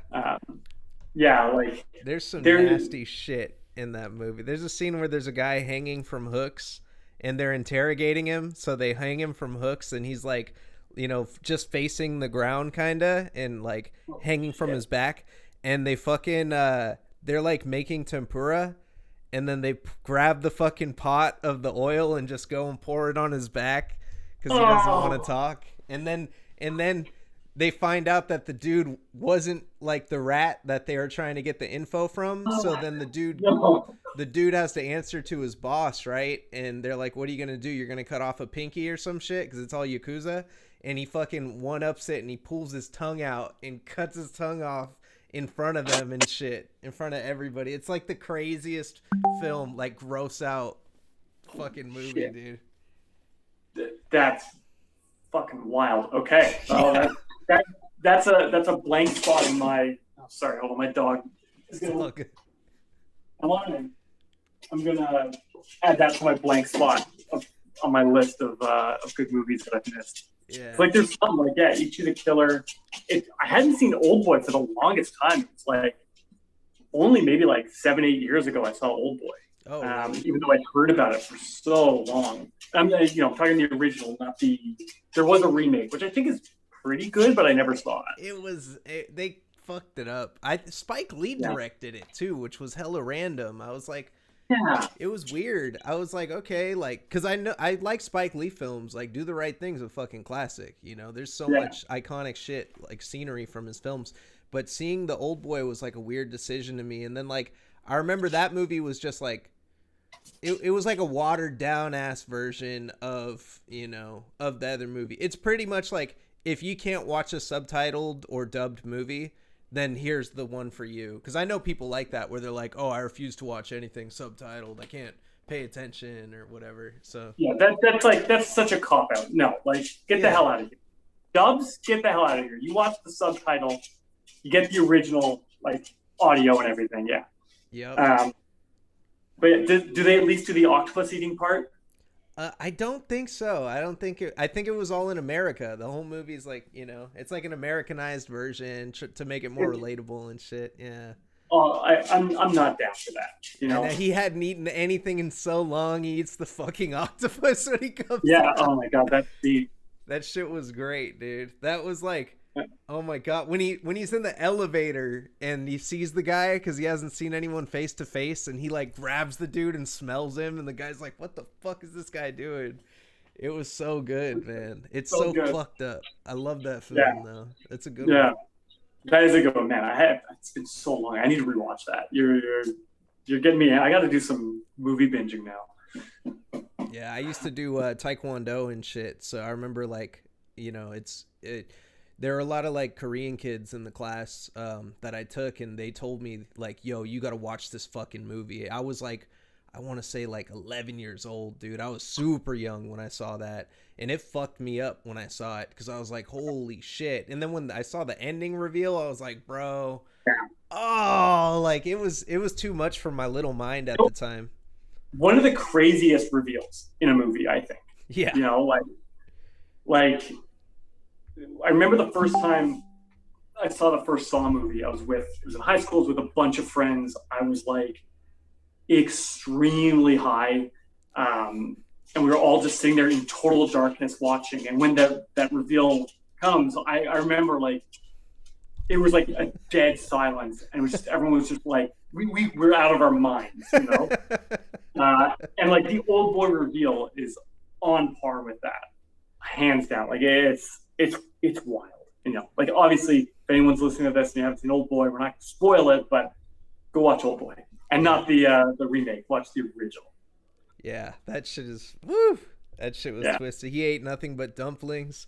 Oh my god, it's just so many little details. Like I watch a movie and I forget half the shit that happens, like in a lot of movies, but that film I remember vividly, like so much of it, like yeah, man, that shit's crazy. But yeah, that's pretty dope, man. So you got a good taste in films. That's funny you like The Thing. Like that was your first movie you went to, because I'm on the other side of the spectrum. I'm an Alien guy.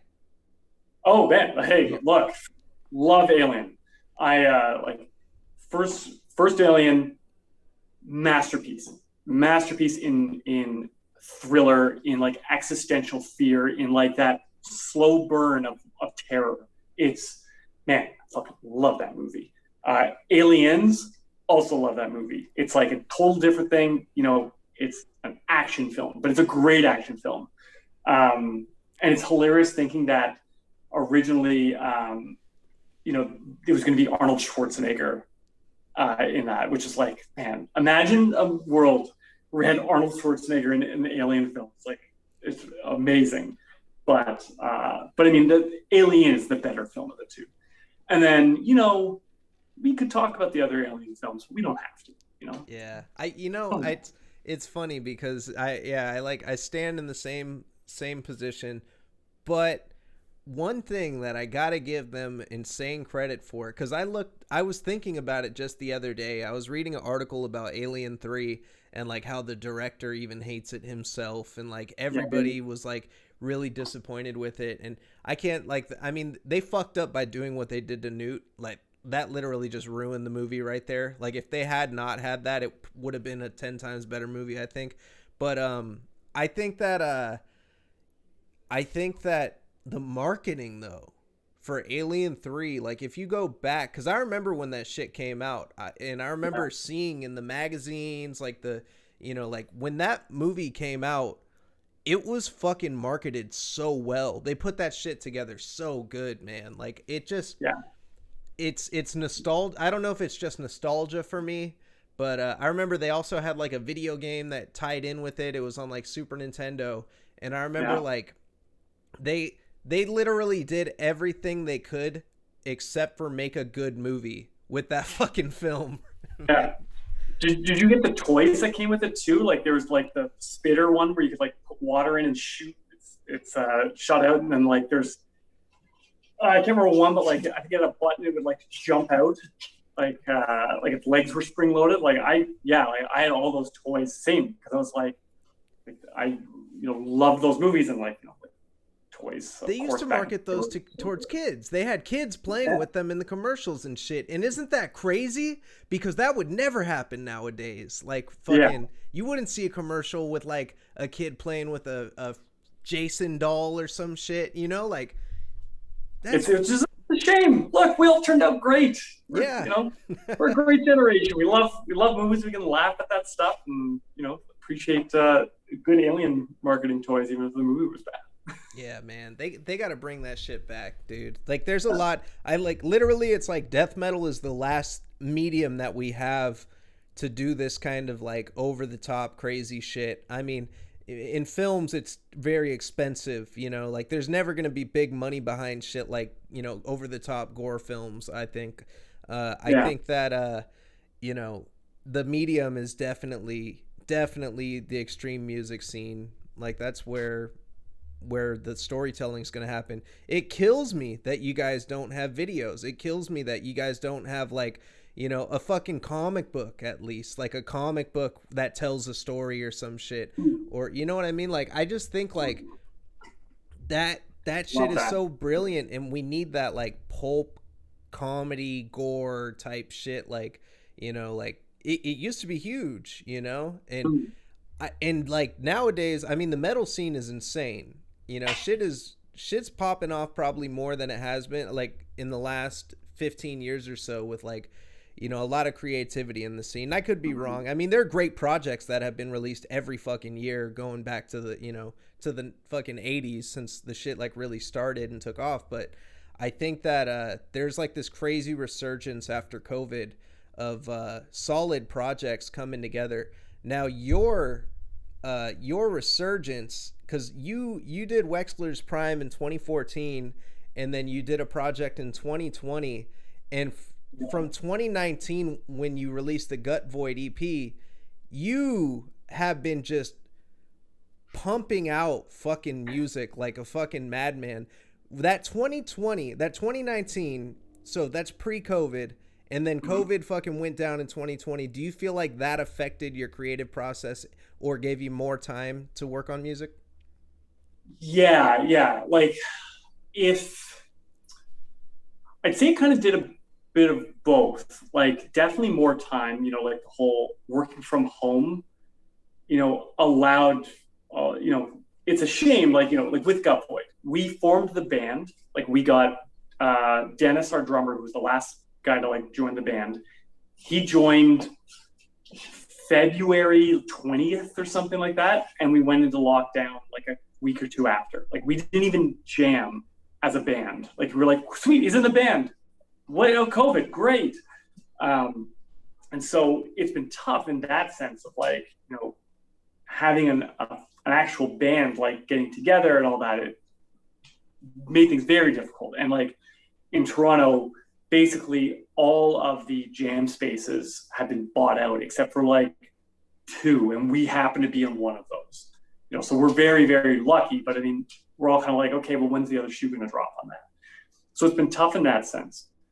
But being able to work from home, and like I have a home studio where I do everything, it's definitely given me, and I think Dan would agree with him as well, him a lot more time to just be able to work on personal stuff and personal projects and keep going with things where you don't need a full band, but all you need is instruments in your computer, and maybe someone else on the other side of the computer can do that. So that's been a huge help in kind of that creative boon. And I think also,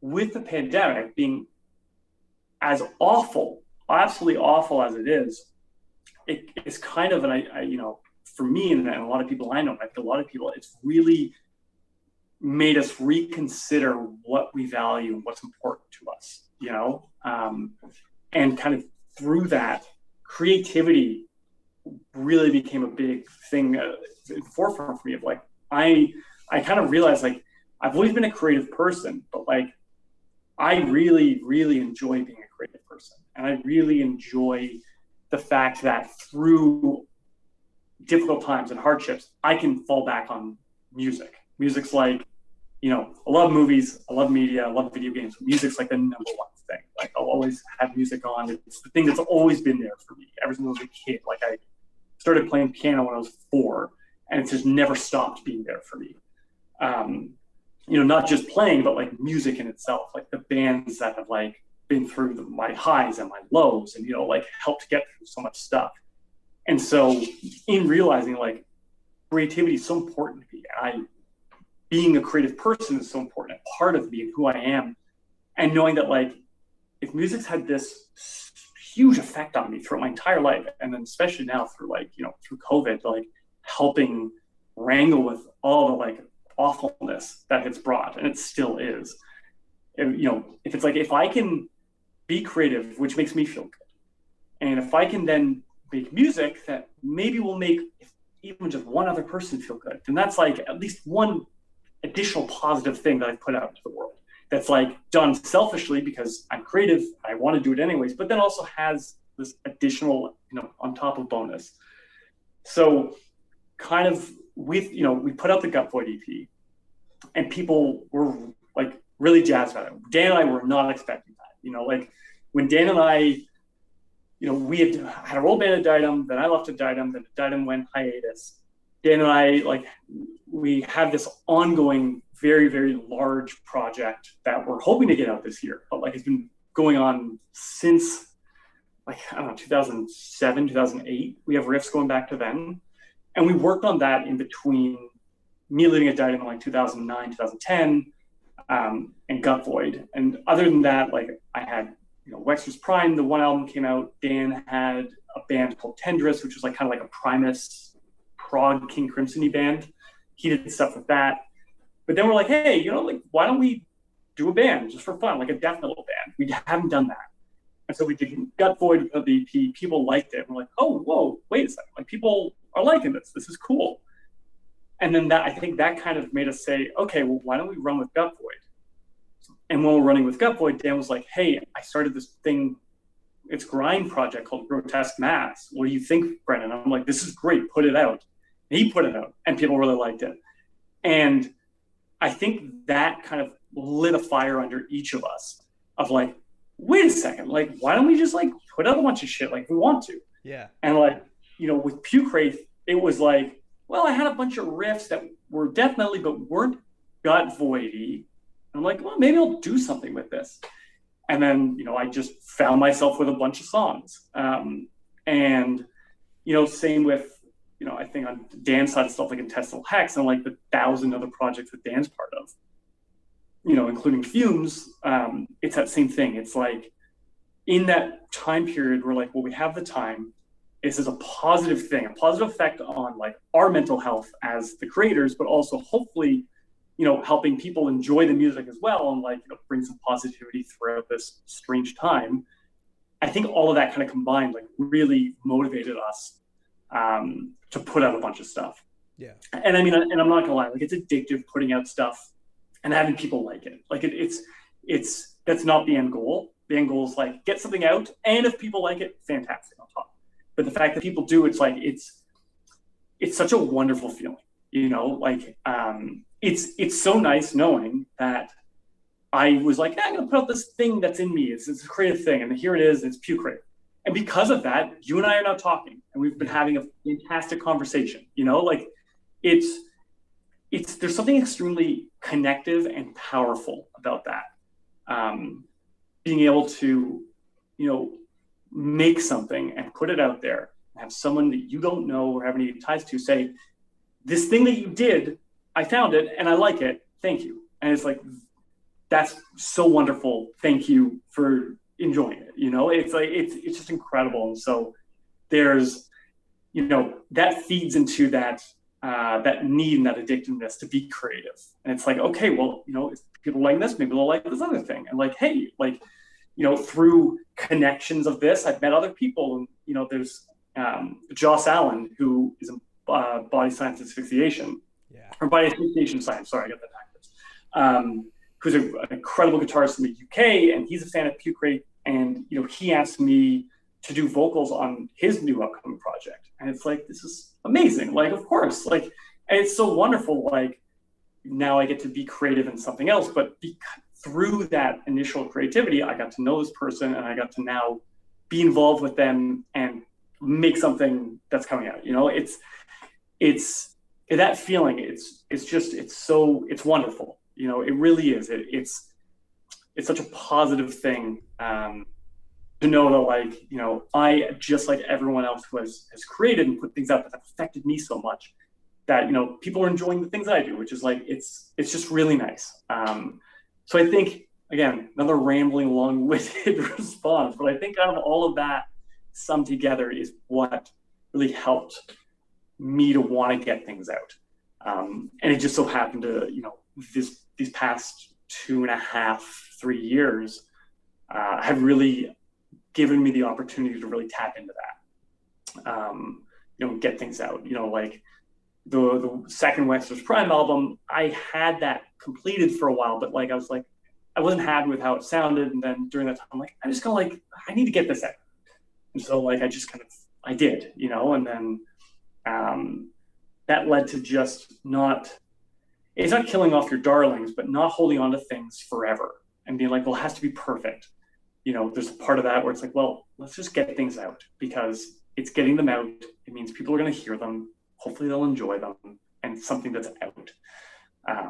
And so that also, I guess, just then, to add on to that amalgam of an answer, that's part of it too. Who does your mixing? You do your mixing? Yeah. For all of my solo stuff, I do the mixing. I did the mastering for mixing and mastering. I did the mastering for the Pukewraith Intestinal Hex EP. Dan did the mixing on his tracks. And then for this upcoming project with Joss, I did the mixing and mastering as well. So it's like, I'm in no ways like an audio engineer. It's really like just part of a passion of like, let's see if I can make something sound okay, and like, varying degrees.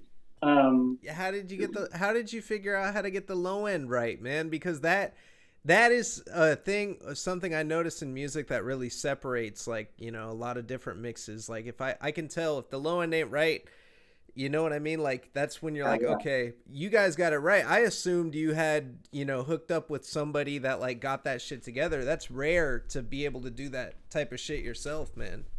Thank you. Thank you. I'm happy to hear you appreciate that, because the low end thing, it all goes back to, although I'm a guitarist, I started off as a bassist, and bass is like my comfort zone. If you ask me like, let's go jam something, I would much rather be like, sweet, I'm grabbing my bass than my guitar.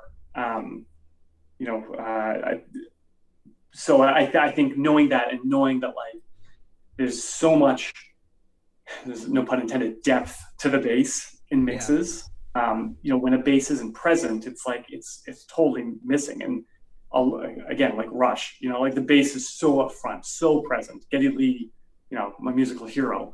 So it's like that definitely would have had an influence. Going back to Meshuggah, like, you know, when I was reading up on Meshuggah, it's like the secret to a lot of Meshuggah sounding so thick is the bass is really present. At least like in kind of the older era and like mid, like I know the bass is present in the newer stuff, but it's very saturated, but it's still there. It's still there. You feel it, you know? And so in a lot of my mixing and mastering, I want to make sure that the bass is there. It's not just an afterthought.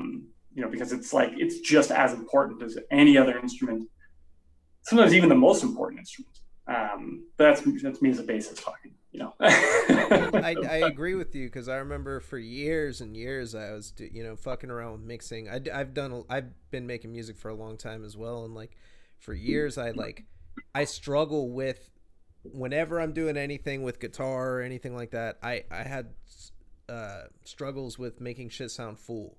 Like that's the thing. It usually sounds like like mono, like in also with vocals too. That's the thing. I used to always pull the low end completely out of my vocals because I didn't want it to interfere with like anything else in a track and shit.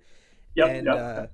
I didn't realize like you have to go around with vocals in particular, like separate channels, do fucking 3 tracks, and then have them like that's what I ended up starting to do, like put a little bit on the left, a little bit on the right, something in the center, and then fucking little effects on the exteriors or whatever, just to make Right. everything blend together.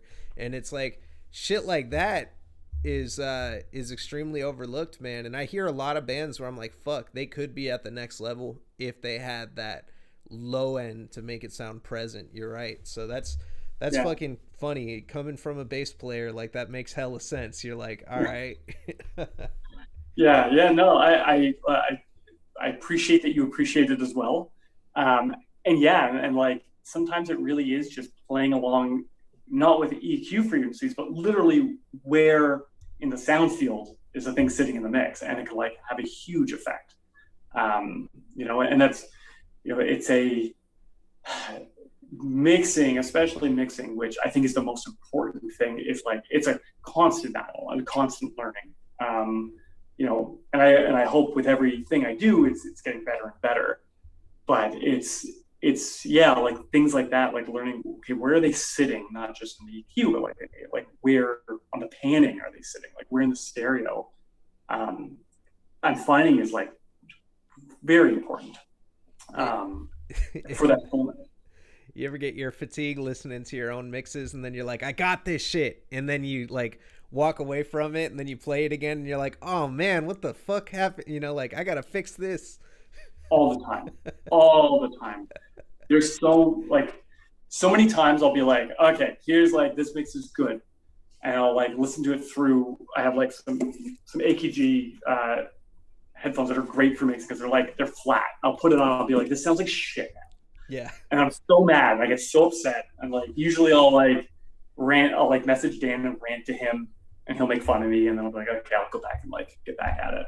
Or like I'll bounce a mix and put it in my car because my car has like the shittiest speakers. I'm like, okay, if it sounds okay in my shit car, then it's probably okay.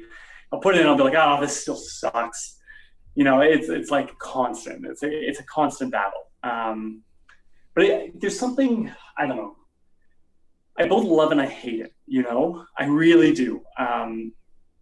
With writing and recording, like I love recording music.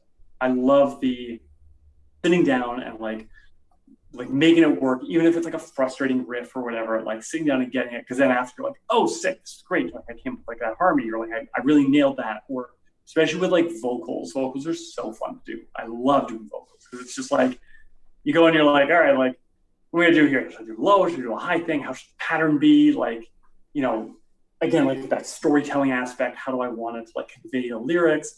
I love that. But then when it comes down to like sitting and like, all right, I got to mix this. It's like, I'll be getting somewhere and I'm like, all right, sweet. And then I'll come back to it and I'm like, this is shit. What am I doing? Why am I doing this? Like, I need to stop. It's like a real like high, low, back and forth between loving and hating what you're doing. And then eventually you get to a point where you're like, all right, this is good enough, you know? And then you show someone else and if they're like, this sounds good, you're like, all right, sweet. Or, you know, with me, I'm like, Dan, what do you think? And he has like a ton of comments. I'm like, fuck. How do you feel? How do you feel you stack up compared to Dan? Because you like he is a fucking shredding machine. Like that guy. The first time I ever heard him was on the Internal Infestation demo that came out last year, and I was like, "Yo, this guitarist is fucking nuts." And that's what got me to message him. I was like, "Yo, I need to talk to you about how you did this shit." He is like. Him and the Ibanez are like fucking the best thing since chocolate and peanut butter, man. Like, yeah, man. How do you feel you stack up? Because you shred too. Pardon? You shred like a motherfucker too, though. And when I found out you guys are both like right there and you know each other, like, you know, that shit is so crazy. I don't know. I've got my bag of tricks that I can pull out and like, you know, like feign my way through it. But like Dan is like. The guy's a machine. It's wild. Like is when I like when I in high school before I met Dan, when I was like a bassist and I started picking up guitar, I was like into like just total shredding. I'm like I loved the shred stuff. Like I was like all into it's the hilarious thing about it. Like of course Symphony X, still love Symphony X, which actually Symphony X is a sneaky major influence on Pukewraith. But you'd never guess it. But like Michael Romeo, my God, love him. But like was into them, like of course Dream Theater, who I still love. But also like a lot of like it really is sad to say, but like a lot of power metal because of the shredding. Like I was like big into like Sonata Arctica and Rhapsody, which like let's try listening. I'm like, oh, what was I thinking? But it's like same with Yngwie. It's like Yngwie's ridiculous, but he's like they're shredding. Yeah. And so it's like really drawn to this like technicality of like quick fastness. And I remember the first time I met Dan, which was Justin had a mutual friend he knew at work who was friends with Dan. And so I met this mutual friend who was like, I've got this guitarist of mine he's incredible. You really get along. And I met him and I remember watching him shred and being like, like legit, and this is gonna go Dan's head or whatever. I think it's but I was like, this is like a guitar god. This is fucked. I've never seen someone play like this. And like it's like I said, you don't know the half of it. It's like I've seen Dan like back then when it was like the shit he was doing was insane. If you listen to the Addendum album, which is like our first band, it's like Opeth Worship but with shredding. Both of us do guitar solos. I was not a very good guitarist at the time. That was like I was just learning. My guitar solos are trash, but some of the shit Dan plays on there is legit. Some of the most like it's fucked how technical and fast it is. And he was doing it all in like one take. There wasn't like punch-ins or anything. Like his solos, he like for whatever reason he had in his head, he's like, no, I'm doing them all in one takes. And he did them all in one take, and it's fucked. Because like, you know, it's crazy. It's so crazy. So if you want to hear him shredding, like go check that album out. It's nuts. There's the last song, which is called Parade of Darkness. There's a solo towards the end of the song, not the very last solo, which is still him and great, but the solo before the end of the song. And he rips it so hard, it still boggles my mind. And I remember like sitting there watching him record it. And like when we play live, he would play it. And I just feel like this is fun. So I mean, to go to your question, how do we stack up? Like you know, there's no issue with me to make this. The better musician, the better player, for sure. I'm a better bassist than Dan. He's still an incredible bassist. I think it's just because I played more. And he probably could be a better bassist than me at this point. But maybe I'm a better bassist than Dan. And he only started to get into the vocal game because I taught him how to do death vocals. So I have that on him no matter what. So that I have. But in all other aspects, like songwriting, playing, his stuff's always, I always think it's the best. Like in Gut Void, where, you know, Gut Void is really, he and I write, you know, half and half of everything. Actually, he was just over on Sunday, and we started writing 2 songs for the next album, which is super exciting. But, you know, our album, the first album's coming out this year, and all the best riffs on it are his, in my opinion. You know, I think, like, you know, we work really, I think, best together. He's just a creative riff monster, and he comes up with like really unique and just like unique harmonically, unique rhythmically, how they move. That's his strength. It's like amazing. Like if I were to say, like, again, like if we're gonna go with the stacking up, I think what I bring is taking what he's done and putting it into a workable shape in a song. Because he'll, like, there's times when like we were writing Gut Void, and we were at the distance, like writing from a distance, and I'd be like, I think we need a song that's in this feel, like this kind of idea, like I think we need something like that. And then I would wake up the next morning, and like he would have sent me like an entire song on Guitar Pro that he like wrote at like 1 a.m, because he was like, yeah, I couldn't sleep, I just wrote. And it just came out of me. And I look at him like, there was so much in this that's great. And it's like, okay, well, what can I do? How can I make this work? Because there's so much good in there, but we need to, like, you know, pick and choose here. We need to go back, kill your darlings a bit. And so I think roping in his incredible talent in sometimes, this is only when we're working together. He still writes amazing stuff by himself. So there's like, that's why he still is above me. But like when we work together, being able to like really say, this is really good. Like give me something similar to this. And then he comes with something even better. And it's like, well, fuck you, but awesome. Because like now I get to like play with it, you know, and like be part of this band. And the projects and stuff like that. I mentioned we've been working on this massive project that's been going on like almost since we've known each other. You know, a lot of it, like I recorded everything, but like Dan wrote 80% of it, I would say. And it would be the same thing. I'd be like, you know, I think this song should be this kind of style and like, or this kind of feel, and have this in it, and like we should have a text section that's kind of like this. Maybe it calls back to this earlier song or something. And I remember like he came and visited me once, and I was all of a sudden got really sick with like a flu, and I passed out on the couch. And I remember I like woke up like in some like half fever, and I looked over and it was just darkness except for Dan with his guitar at my computer, and he's like, "Oh, you're awake?" I'm like, "Yeah, I feel awful. How's it going?" He's like, "I think I have a song."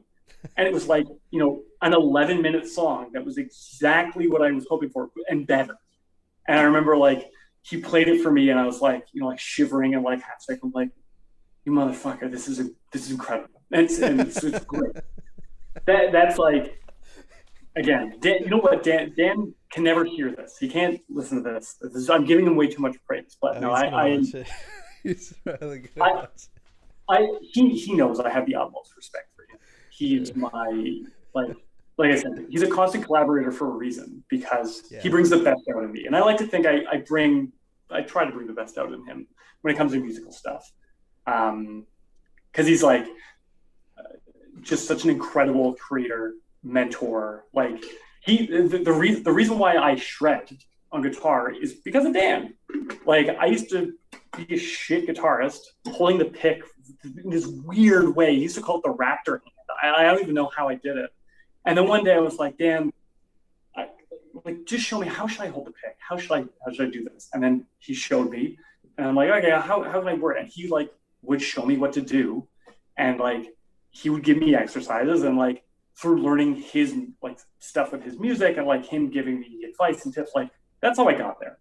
I don't have the discipline he does, but it's a lot of the shredding, and like, you know, just the musical creativity on a whole. A lot of it, like I you know, I'd be lying if I said it wasn't attributable to him.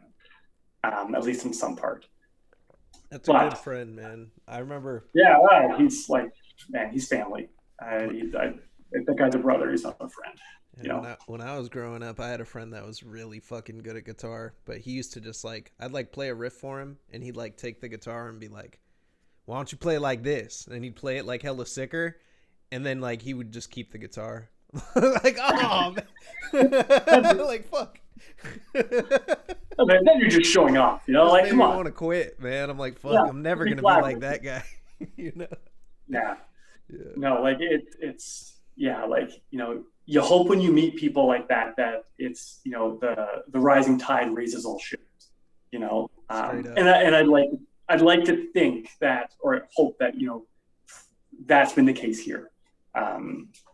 Is it's so fun making music, Dude, especially making music both by myself and with him, and the stuff you guys make is fucking crazy. Like I'm become a fucking I was a t-shirt fiend for a long time, with Night Shift merch. That's how I got the sponsorship. I spent so much money at Night Shift merch. Kareem was like, fucking. Well, there's more to the story how I got that, but essentially that's how it began. Was I was just buying all sorts of shit, and eventually t-shirts became too expensive and records became too expensive.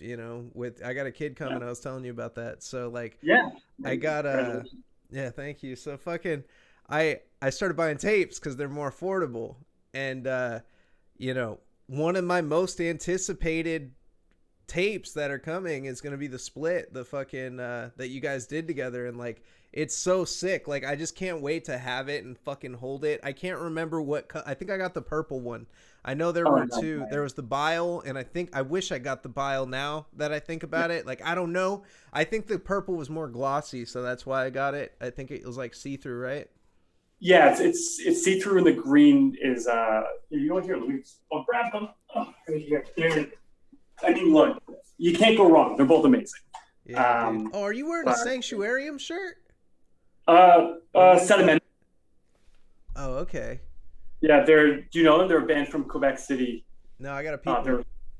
They're awesome. Check them out. They're really, really good. Sedimentium? They've got an album coming out this year too. The first album. They're awesome. So Gutvoid, we played our first show last month, and we played with them and Uthotom and God. It was like such an awesome first show. But yeah, these guys rule. They're so good. Definitely check them out. Yeah, for sure. But yeah, so the purple, you can see it's see-through. So it's awesome. Yeah, and then the green, not see-through, equally awesome. They're both, man, like I've been digging. Ryan Gerwin is like the greatest tape man. His products are just, oh my god, I love them so much. They're incredible. He can do no wrong. Just throwing that out there. Yeah, he's fantastic. I love that guy, man. He's fucking definitely. He's about it. He's got a lot of integrity that he runs his label with, and he fucking does the bands right. That's what I really dig about him. That, and he's a hard worker, man. His release schedule, we were just talking about it the other day, like his release schedule is so fucking insane. There's always something new on there, and there's always like a pre-order. Like it's just nuts, because like a lot of these labels, they'll be like, all right, Bandcamp Friday, that's all you're getting for the month, until next month. Like that's when they put their update. But he's been like consistently just dropping shit, managing the site the way he does it. It's always different.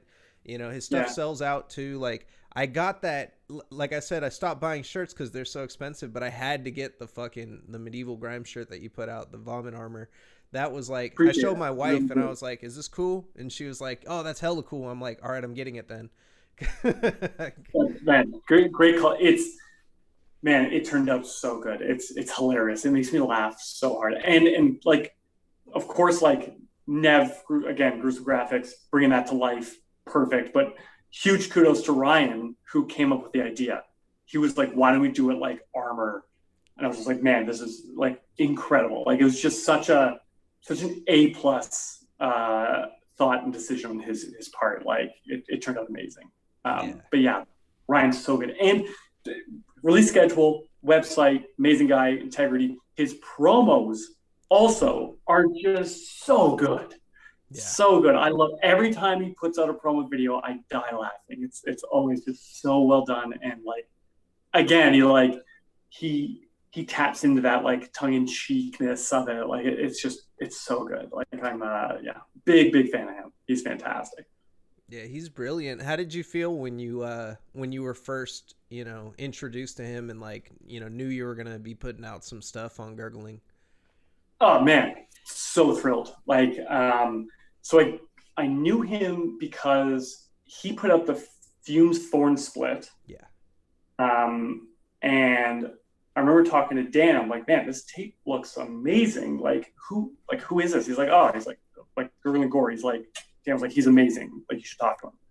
I'm like, do you think he would like, because at that point I had the Pukewraith like EP, and I was like, I was gonna just put it on. I'm like, do you think he'd be like interested? It's like, shoot him a message. And so I was like, hey, like, you know, I'm the vocalist of Fumes. Dan just worked with you. Like, would you be down to hear this thing? And he heard it. He's like, man, this is great. Like, I'd love to put it out. I'm like, oh my God, this is amazing. It was like, I don't know, like I was so thrilled because I wasn't sure, you know, you never know. Yeah.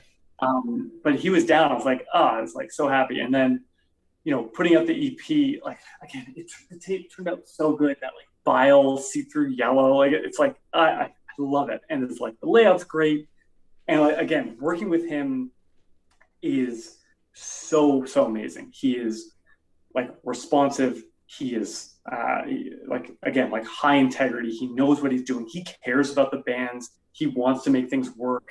He's like I can't speak more highly of him. If anyone's listening to this who is a band, if you get the chance to work with him, it's like incredible. He's so good, and I hope to work with him many more times because he's awesome.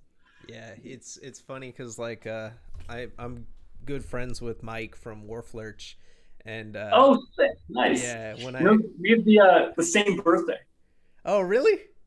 Yeah. That's fucking crazy, man. Yeah. That's cool. How well do you know Mike? Fucking, I talk to that motherfucker like damn near every other day, every day. Nice. It just, you know, just like I'm a big Warflurch fan. You know, just like talking to him. You know, Plasmodulated's awesome too, and just like just through that, just like talking to them one day on Metal, and like, holy shit, same birthday, like different years, but same birthday. So Yeah. it's like, oh man, really, it's awesome. So, but yeah, like man, fucking Warflurch, so good. That album, so good. I fucking love it. That was like one of my favorite releases last year by far. Bro, Fucking that awesome. artwork was just so crazy. Oh, That's how I heard so about good. him. That I like fucking I like because it was when I was in my night shift, like, you know, just phase where I was just buying every dope shirt that I would see. And I saw the Warflirt shirt. Well, actually, I talked to Kareem. I did some goofy ass shit on a stream one time, and Kareem was like, that warrants a shirt. And he like messaged me a discount code or a free shirt, you know. And I went on night shift, and the Warflurch was on the front, and I was like, that's hella cool looking. I'm gonna fucking buy this shirt. So I bought the Warflurch shirt, and then I ended up like Nice. messaging him like to get him on the show one day, and we talked, and it was like it was hella different than any other interview that I did because he was just, you know how Mike is, he's just so cool. He's just like fucking spitting. Like I said, hey, plug, you know, plug what you got going on. He said, oh, you want me to plug something? Okay, be kind to yourself. And he said that to like the viewers, and I was like, fucking Mike, dude, like this dude's so positive and like just chill, and like, you know, he's so dope, man. I love that guy. Love it. Fucking Yeah. Stand up guy. Absolute stand up guy. straight up, man. And then yeah, his music is fucking crazy. Like they really like Warflurch like crafted this fucking sound that grabbed so many like little hints from different like little great hints. Like you'll have some like Alice in Chains influence, you'll have some like post-hardcore influence, like just so much random shit pushed together in this to make its own like sound when you listen to it, and there's nothing like it. And it's positive ass sounding death metal, which is so weird because you're like, you know, you listen to like, you know, death metal, you think there's got to be some sort of like, you know, bleakness or like darkness like behind like everything, at least like the hints of it, like to make it sound heavy. But this shit is heavy, and they make like they did the Swamp Thing cover, and that shit like brought a tear to my eye with how positive that Oh, shit was. You know what I mean? Like, I loved it. yeah, Yeah, dude. man, that Swamp Thing cover, my God, I remember watching that and I was just like, this is so fucking genius. It's so good. Yeah, those guys, they know what they're doing. They know what they're doing. It's like, and I love it. Yeah, man. I fucking it's totally cool, man. I fuck tough with Warflurch, man. And Yeah. yeah, that so they've been riding with Daddy Gore for a minute though. That's the thing that he said. He was like, that was one of the first releases we put out, and you know, Warflurch is like this big thing now. Like everybody knows Warflurch, and he's still gonna put releases out on here. Like he said, he's down for Gurgle and Gore. Like loyal ass dude too, you know. And like I mean, shit. If I was on Gurgle and Gore, I'd want to continue to work with them, man, because Yeah. that label is bad as fuck. Just the emblem, that logo is just so cool to fucking Yeah. look at, man. Like, you know, I Yeah. wanted that plasmodulated shirt. I missed it. They didn't have it in my size when the fucking, I don't know if they have larges right now. I got to double check. I ended up copping cuz I could only get one shirt, so I copped your shirt. But I want that plasmodulated with that big fucking Gurgling Gore logo on the back. Yeah. Yeah, man. Yeah. I guess two things. That cover, the plasma is like, I love that artwork too. It's like so awesome. I need to cop a shirt of that too. I don't have one. Maybe just realizing that. Hopefully they have smalls. I'm a small child size shirt, so hopefully they got some. But What? you know, like, oh yeah, sorry. Oh, my bad, my bad. No, Go no, no, ahead, no. continue. I was I was just gonna say, like, with the fact that like Warflurch still want to work with Kurt and Gore, it's like, yeah, Ryan's amazing. I want to keep working with him too. Um, if he's down, basically, if he's down to put out like whatever I'm doing, if he was like, hey, yeah, like I'll put that out, I'd be like, okay, yes, you will. Like, you know what I mean? Like, I would be thrilled anytime that he would be wanting to put something out of mine because he's fantastic. And like I said, such a good guy, like just so like has such integrity and like amazing product. And like you're right, like it's just you said he's just awesome. The label is awesome. The logo is awesome. It's just everything about it. It's fucking awesome. You know, that's what I was going for. Sorry, I cut you off as well. So what I was gonna say was, now what bands would you think it would make sense for, you know, a future split with Pukewraith? Like what's a band that, if you could pick any band from the current scene, what band would you do a split with and why? Would this be specific to Pukewraith or like other active bands?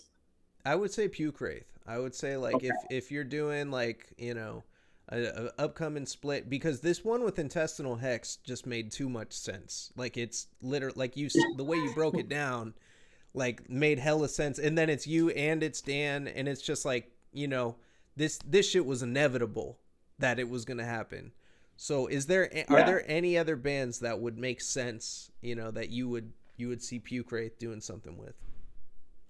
I mean, I think I'd be punching a little above my belt here, but like Undeath would be really cool because lyrically, like similar to that tongue in cheekness, they've got shredding solos. I've got shredding solos.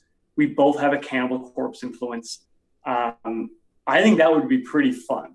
I think it'd be like a fun split because when I think of like, okay, what bands would like work, like would Pukewraith like melt with? I think you need to have that. You need to have like, lyrics that are they're kind of funny. You got to have some shredding, but it's not tech death or anything.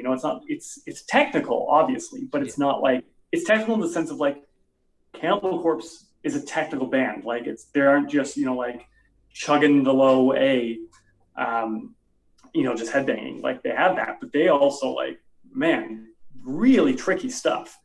And I think Undeath realized that, and like that's why Undeath, like they're technical, but they don't sound technical like in that sense because they understand that they're like, yeah, like this stuff isn't easy. There's like odd changes, and like odd repetition stuff like Cannibal Corpse. And although I think, Pukewraith maybe is a bit more straightforward than that, there's still a technicality to it. Not so much on like an odd time technicality, but like a technicality in the playing that I think works well. So I mean, off the cuff, like that's the first band that pops to my head, like I said, but I might be punching a little above my weight class there in saying that.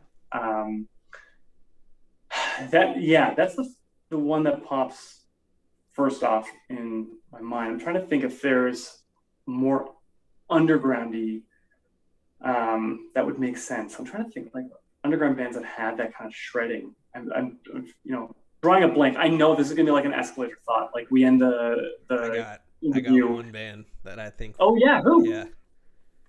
Sweet, help me out here. I can't read it. Who's that? You haven't heard this? No, I haven't. You haven't heard Pale Gaze? No, shit. Oh my lord, dude! I gotta get you in touch with Peter, man. I gotta send you this tape. This guy is so good, man. His father was a jazz musician. He grew up playing like he has a crazy ass story. The interview's gonna be live tomorrow. I'll send you the link for it, and I'll send you his projects. But yeah, this got released on Stump Grinder Records. Oh, nice. And it is his thematic like storytelling on this one, like this tape in particular, Butchered into Cosmic Hell. Like that's like the character. Name. It's about this like guy. Damn, it's like not focusing. But it's about this like alien being that like lands in the middle of this like forest, and then there's a guy that lives out there like off the land, just like this badass like country like backwoods person. It kind of like Nicolas Cage in the movie Pig, just like a person that lives out there, and he has this like epic battle with this guy, and he kills the guy in the beginning, right? And this is some alien that has all these powers. He's just like fucking shit up, but then he finds the guy's chainsaw. And he just likes it so much that he goes on a rampage with the fucking chainsaw and just like goes through. And the thing that's so cool about it is that Peter is like shredding through all of this. It's a fucking one-man project as well. The guy is phenomenal on the guitar, very similar, to like your style. And I felt like, damn, like if there was some sort of like Pale Gaze Pukewraith, that would just be like, it would just mesh. But oh man, I'm excited to check this out. I'm sad, both sad and happy that I haven't heard this. Sad that I haven't yet, but happy that I get to like experience this now. Awesome. Yeah, it was definitely something that just like came out. Like he went straight to a LP release. So he released a full LP, and then he released this, which had a more like tied in concept. And Stump Grinder, he's always doing the ads with like the chainsaws and shit. So they put out this badass sticker that has like the chainsaw on it, and I think it says like "Welcome to the family." I have it like on the side of my computer. Man, how have I just totally missed this? It's like a lot of shit. I miss a lot of shit too, though. So I feel you. Like I missed this until my boy pulled it out to my attention. He was like, "Yo, get this tape." We were talking about a giveaway, and my boy was like, "Yeah, we're gonna do a giveaway of this tape." And I was like, "Okay, Pale Gaze. Like I've heard of them, I've seen them." And then it really drew my attention to it, and I was like, "Holy shit! This is like one of the most badass things that I've gotten." Like it's just fucking sick. Like the tape itself. Like it's not even like a flashy tape, but it's just in your face. It looks like I'm like renting a fucking movie from like the 80s or something. Just the white and black. Like that's great. It's so sick, dude.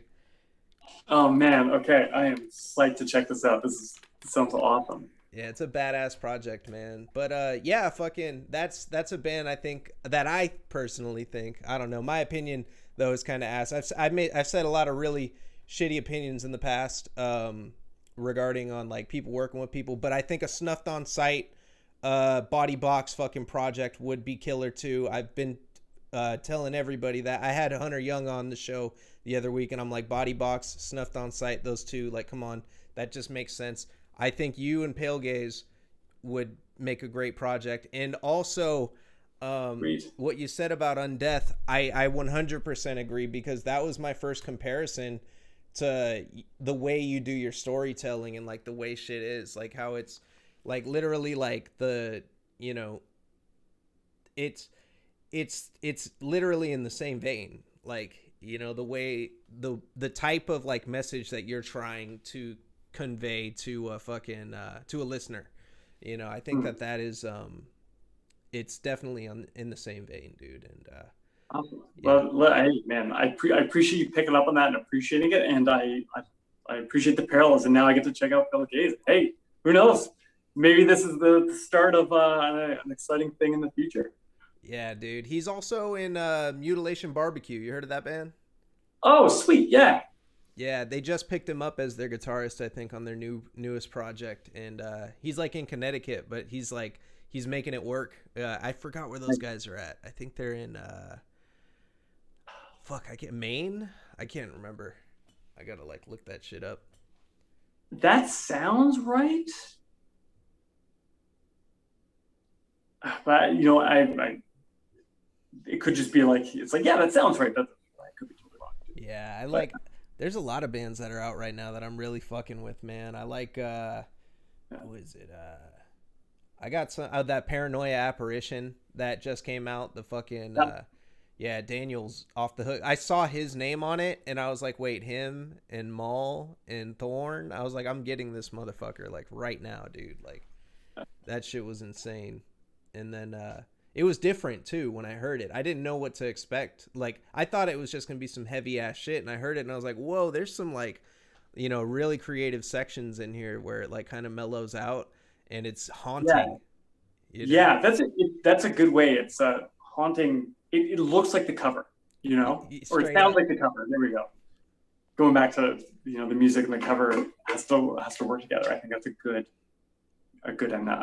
example of that. Yeah, my boy was telling me last night. I was like showing him all the new tapes that I got, and I was like, "Yeah, man. Sometimes I just buy them because like the artwork's hella cool, and like I don't even listen to it." And he was like, "Yeah, that reminds me of what did he say? He was like, when I was a kid, I'd do that shit at the store. I'd buy the tapes, and then I'd buy some shit that sucked, but it looked hella cool."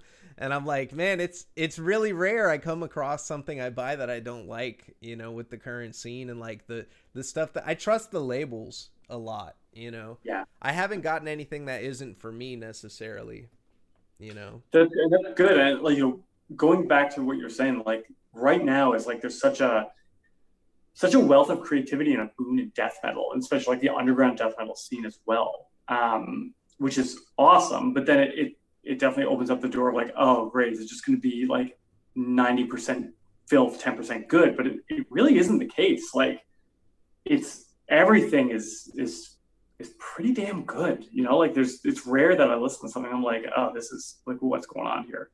And so it's like I'm not surprised to hear that like if you're like, hey, on a label that's good with interesting artwork, it's probably going to be good. Like they like you said, you trust their labels and kind of trust. I mean, I trust the artwork too on a lot of things. Like artwork grabs me, I'm like, sweet, I'm gonna check this out. And 9 times out of 10, it's like, yeah, this is great. Yeah, the way that shit is curated now is so crazy to me too. Like I was talking to Johnny Freeze from Frozen Screams about how he curates his like bands, and he literally just goes on Bandcamp and looks for like cool art projects and then like plays the music, and if it's good, he messages them like, "Yo, can I put your shit out?" And like he has curated like fucking Weeping, fucking this band Tar. Have you seen this one? Fucking Tar. No. It's just like it's crazy the bands that he found. Cadaverous, like, you know, like Oh yeah. it's just so nuts like how like there are people like Johnny Freeze out there, like he's literally that like talent agent dude sitting in the back of the bar. It's just now he's fucking on the internet, and like Yeah. I would have never heard of Weeping. You know, Weeping changed my life. I started this whole thing because of the band Weeping, and you know, yeah, I give them How, like, have you seen this project right here? Ethereal Suffering in the Light of God. that no. Wait. Oh yeah. Sorry. Sorry. Yeah, The that that was released in it's so cool too because Night Shift merch actually released this with Frozen Scream, so like it has both of their logos like on the fucking tape. Oh, cool. And like I love Night Shift merch. And I think there's That's still a great couple. looking cape. Oh, that's awesome. They're only $5 right now, everybody watching over at Frozen Screams. I think they still got a couple more of the Ethereal Suffering and the Light of God tapes. Get on there. You never know. But by the time this airs, maybe it's only down to one. So act fast. Yeah, it could be gone. I might go buy them all. I bought 10 Bonginators. Have you seen Bonginator? But I have not heard buying it. No. Dude, oh my god, I gotta show you this, dude. I gotta like get up and go grab this tape. Hold on. This shit is Yeah, so for sure. good, dude. This is like the most hype like I had been for some shit. So this dude, all right, so here's what I'm gonna show you. I'll actually show you the fucking Bonginator. This is so funny. Like this guy came out and like give me your honest opinion, like what you think when you see this. Let's see. Oh my god. And it's like even cut off too. Yeah, it is. That's hilarious. All right, so this guy was like on the internet just taking bong rips for like bands and shit, and he's like, yo, this band, I'm gonna take this bong rip for you, and he's smoking. And then he went on and he was like, everybody listen to my demo, and he like said he had a demo, and this is what his demo fucking looked like. This is like the funniest shit to me.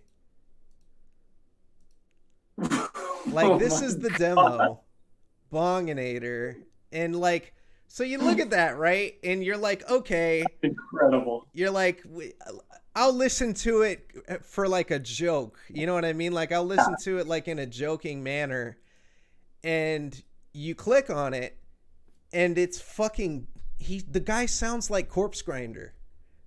Oh shit. Like it's really fucking good. It's hilarious. It's a whole story. It tells a story about like these bonginators that are sent from the future to, it's the story of Terminator, but they're sent back to kill all the weed smokers. And like he says, you have been selected. You are part of the Doinkanite. You wear camo shirts and give no or camo shorts and give no shits. And it's like only you can save the future by going back in time and preventing the 1986 Doink City massacre. And like it's got this like cheesy like 80s synth and shit playing behind it like while this voice talks. And then fucking this dude went and he linked up with Barbaric Brutality. Like I want to say like in like a 2 or 3 month time frame. It had to be like 2.5 months. He linked up with Barbaric Brutality. They got this release together. And then this motherfucker went and he drops this.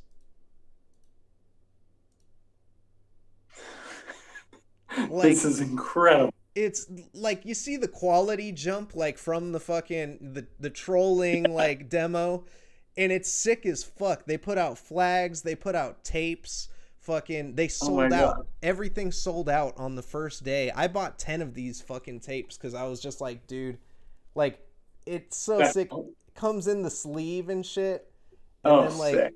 Yeah, like the tape itself, it's like it's like a pink fucking like tape. And it's it's like it looks like a pink starburst. Yeah, dude. It's like this is awesome. And I love it's got the Evil Dead reference on the cover. Yep. Yeah, he's got the chainsaw for a hand and shit. Like it's just so fucking brilliant, man. Like I was just like, I remember seeing that art, and because I already heard the project, and I was fucking with everybody that hadn't heard Bonginator. I'm like, you got to listen to this Bonginator, and everyone's like, man, come on. And I was like, that's what I said. Listen to it, you know. And then you listen to it, like he's like, save the world by smoking weed. It's like fucking, but he sounds like Corpse Grinder when he's saying it. It's just like.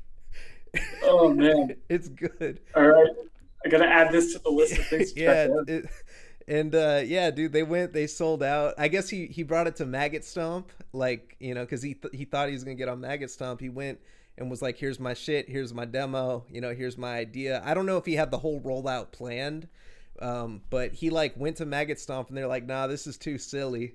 Like, we can't put out this shit." And then fucking Barbaric Brutality picks it up because like that's totally in the vein of Barbaric Brutality. Like, Mike is such a fun guy and he puts out like Monumental Discharge, for example, or like, bands that are just got like a goofy demeanor, but it still sounds good. Yeah. And then they went and they rolled that out and fucking sold out in the first day. People thought I was gonna sell all of them on Discogs. I ended up just sending them to like all the people that I knew that like missed it that day, that were Yeah. anticipating it. So like Good I shipped man. them all out. I got no more bonginators. I got one more that's going in the grand prize for the raffle that we're doing, and then I got one for personal use. Keep that one close. Yep. That's Yeah. awesome. Yeah, it's a great time to be a metal fan, dude. There's so much like crazy shit that's happening like that. It really is, man. I'm so happy that that this time has allowed like metal fans to really enjoy and like and be a part of the creative process. It's awesome. Like the whole thing is great. And like I said, like there's so much good stuff coming out, and there's so much stuff that like there's blind spots where I've missed out on, like Bonginator and Pale Gaze, and now I thought go check them out. I love that fact. It really is a fantastic time. Yeah, yesterday I made a post on my Instagram and I said I was like, everybody suggests new shit to me that I haven't heard. I'm trying to listen to new music today." And I got so many suggestions I couldn't respond to every single one, and I started listening to everything and I was like, everything is fucking good. Like, there's so many different types of like fucking music that people were sharing with me. Like, people were sharing like some, like demo, like there's this one demo that even it I didn't even know knew existed, Contusion with a K, and it came out I think March of last year. And these guys just Oh, rip. They're just like fucking, they're crazy, and I think they're doing hella shows right now before they do another release. But yeah, they're like, that was a project that I saw, and the artwork kind of reminded me of the Internal Infestation artwork, so I was like already kind of pumped for it. It had like black and white, just like kind of like a Uzi type character, like looking all yeah, crazy yeah. and shit. Like, I was like, dude, I want to hear this. And then you listen to it and it's good. Like, it's shocking how many dope ass bands there are. Like, you know I hope to God my son ends up liking death metal, because I'm gonna have a shit ton of tapes for him if he does. Tapes and shirts that he can grow into, and I know, exactly. With my luck, he'll fucking be all into just hip hop or something, which is cool too. I fucked with hip hop. I fuck a lot with hip hop. I like hip hop a lot. It's a good genre. I made it for years. I was a hip hop musician for like, you know, oh, cool. 15 years, man. Like, so and I still make it. I did. Have you heard the Bud Incantation? The bud incantation. Yeah, maybe in passing, like but I was like, oh, it's like a 420 joke or something. But Yeah, yeah, we put it out on. It was April Fool's Day. Me and Mike from Wolflurch. okay. He produced it, and I did the rapping on it, and like, Oh, it came. sweet. It came out, and we were like, it had a good reception, and we are like, oh shit, I think we're gonna do some more of that. So, Do it. yeah, That's me and Mike awesome. are working on some Bud Incantation on the under fans. Everybody watching right now. That's awesome. Yeah, it's so lit, man. But so your most anticipated releases, who are you looking forward to right now? Ooh. Um, okay. So there's a couple I can think of that are coming out this year. Sedimentum, they've got their first album, I believe, is coming out this year. I can't wait to hear that. Um, got to hear some of the new stuff when we played live with them. It sounds so good. So it's gonna be sick. Uh, what else is coming out? I mean, new Artificial Brain, of course. That's gonna be fucking awesome.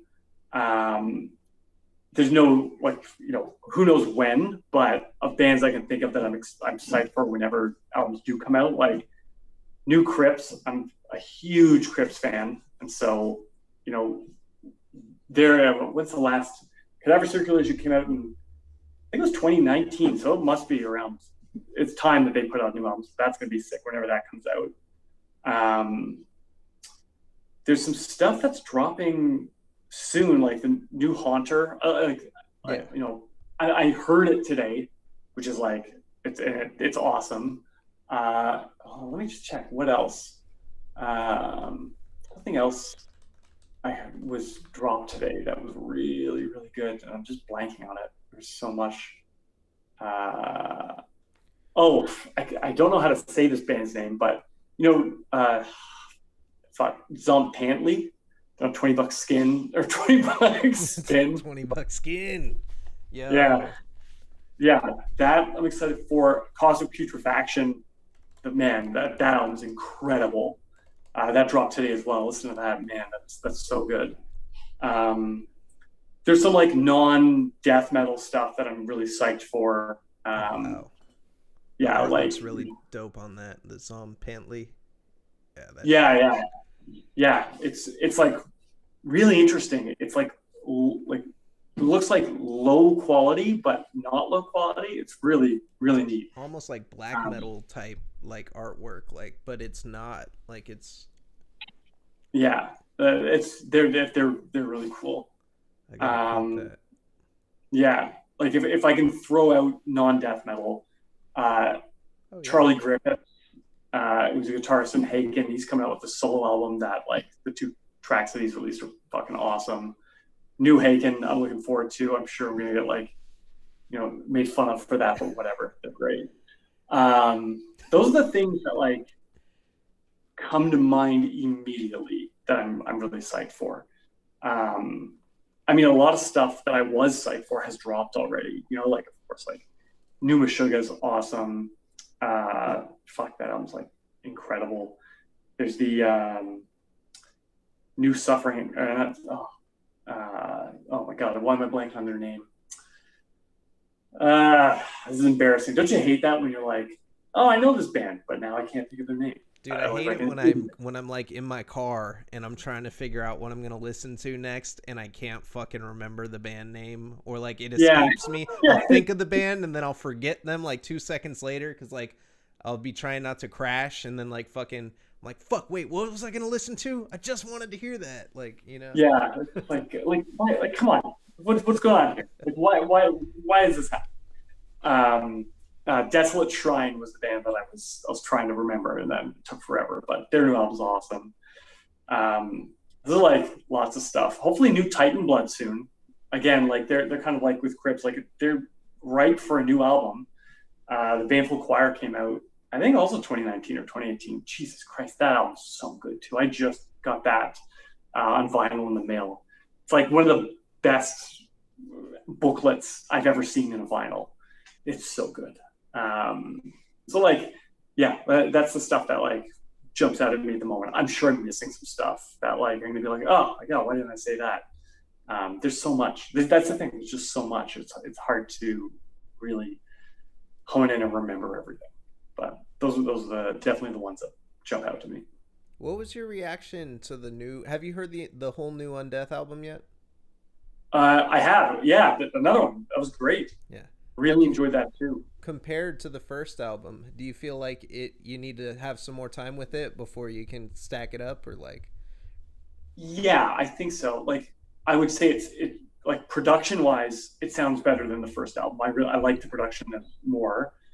Song wise, I need to sit with it. I need to digest it a bit because it's always hard, especially with a first and second LP of a band. You have to give the second some time because the first has sat with you for so long, and it, and like there's that anticipation. Like,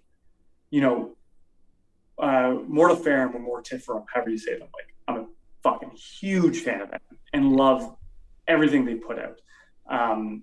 And I loved their second album, but it took me some time to be able to then step back and like, okay, like if I had to do a comparison, I feel comfortable now that I can compare. In the end, I love them both equally.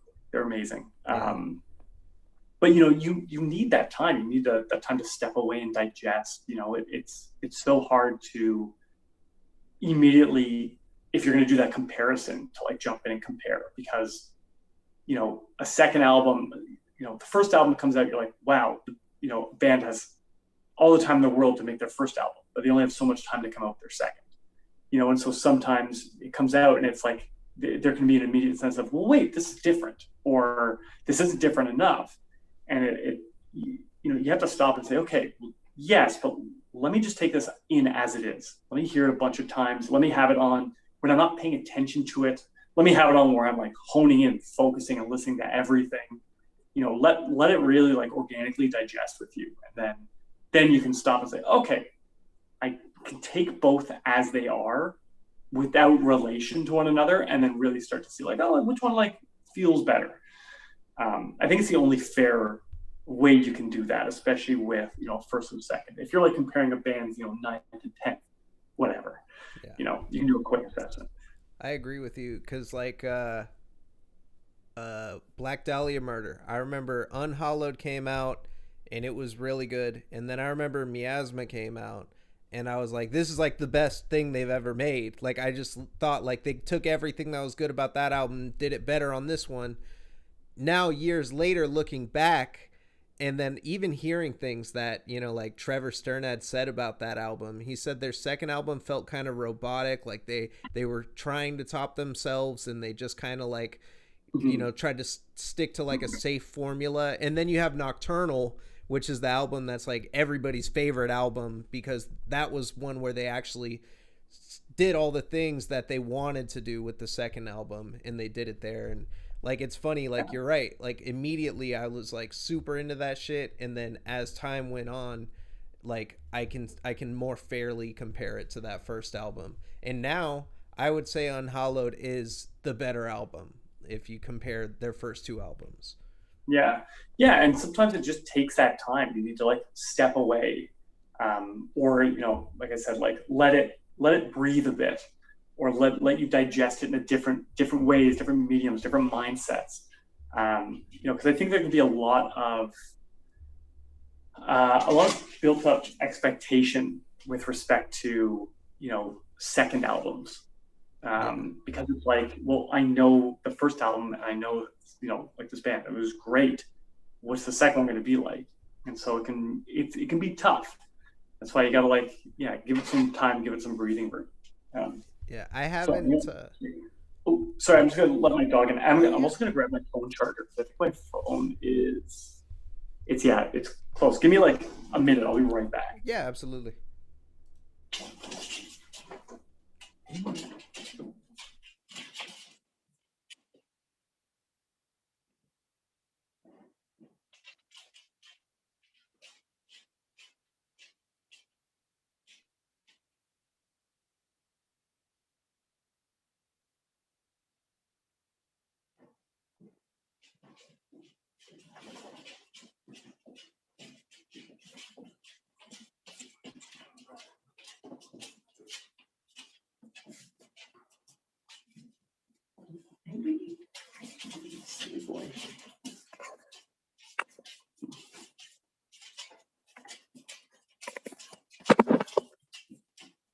There we go.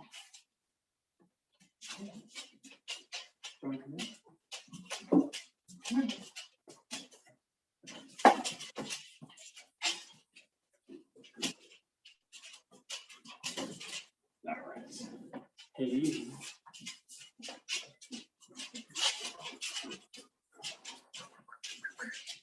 hey guys.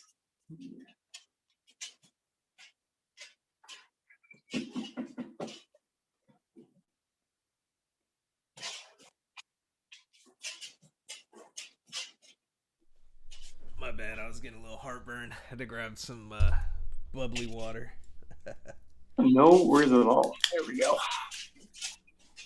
I've plugged in now, which is good. You may have to get up. You guys gonna lie down, or sorry, both my dogs are in here now. Oh, dude, my dog.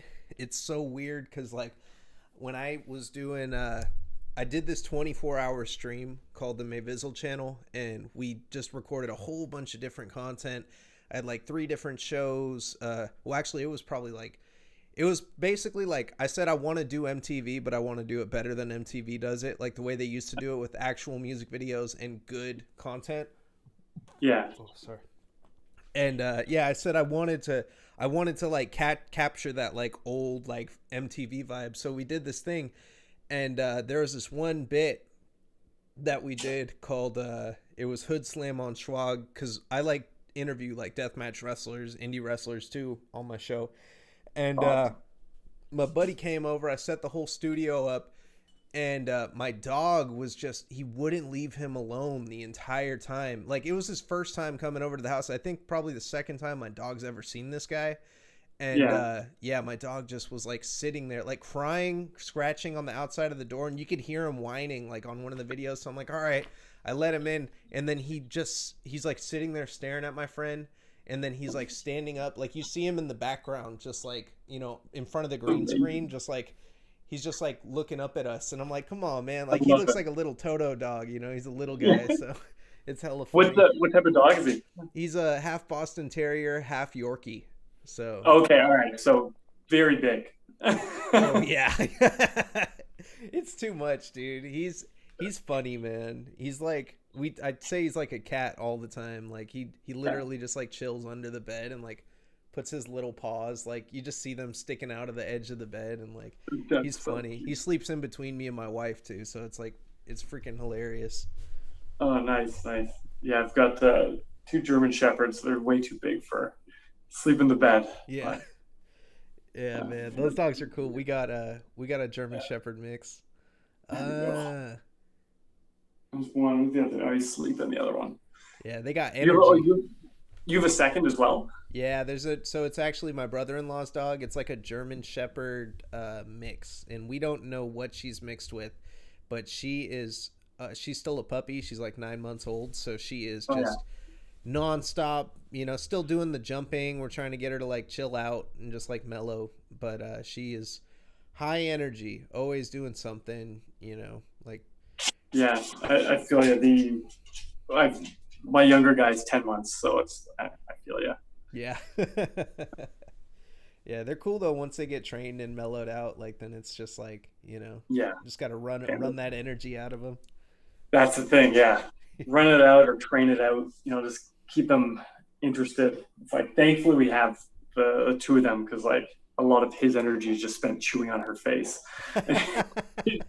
She just puts up with it, so it helps keep him, pretty tired for a lot of the time. Yeah, my little guy, he gets all anxious around the big dog, so he like barks whenever she's in the room or she goes near somebody else. He gets all defensive and starts barking, and we're like, "Hey, chill out." Like, Oh, relax. And he's like, "No, stay away from my mom." Like that's yeah. what we're always saying. The It's uh, the, the Boston Terrier kind of neuroticisms. Yeah, straight up, dude. He is definitely a neurotic dog. He yeah, is, he's a trip, dude. Yeah. yeah. They're hilarious. Ugh. Yeah, I freaking love dogs, man. I Oh grew up man, with cats, but I'm super allergic to them, so it was always a bummer. I'd always be like breaking out all the time. My eyes were always just constantly puffy from the cat hair. So oh like, yeah, it sucks. I mean, I love cats. I'd love to have them, but I'm not big. I don't enjoy litter boxes, and I don't enjoy just getting the puffy yeah, eyes. Other than that, they're cool. Outdoor cats, that's cool too. I'm yeah. always annoyed about outdoor cats. Like I know Mike has an outdoor cat, Merlin, his cat that he's always on live with, and he's always just like, "Yo, Merlin," and Merlin's like outside, and like it's hella funny because like my cat, that fool used to try to take off out the house. My dad was like, "Don't let him out of the house," because we lived in apartments, and like my dad's like, "You're never gonna see him again. Like if he leaves Yeah. in the city, like he's just gonna be gone." So you know, That's that's tough because then you had to like deal with the puffy eyes, like they could no escape. Yeah, yeah. yeah, That's rough. But hey, at least we got dogs. I know, straight up. I know my guy. He's like an indoor dog mostly. I mean, we take him on walks and stuff. We take him around the neighborhood, but he's like, he doesn't really like chilling outside unless he's exploring the neighborhood, you know. Yeah. Put Yeah. him in the backyard. Like I can't put my dog in the backyard. I know some people do that. That's crazy, man. I seen people tying dogs to trees and shit. That shit drives me insane. Like, Yeah. come on, man. That's not cool.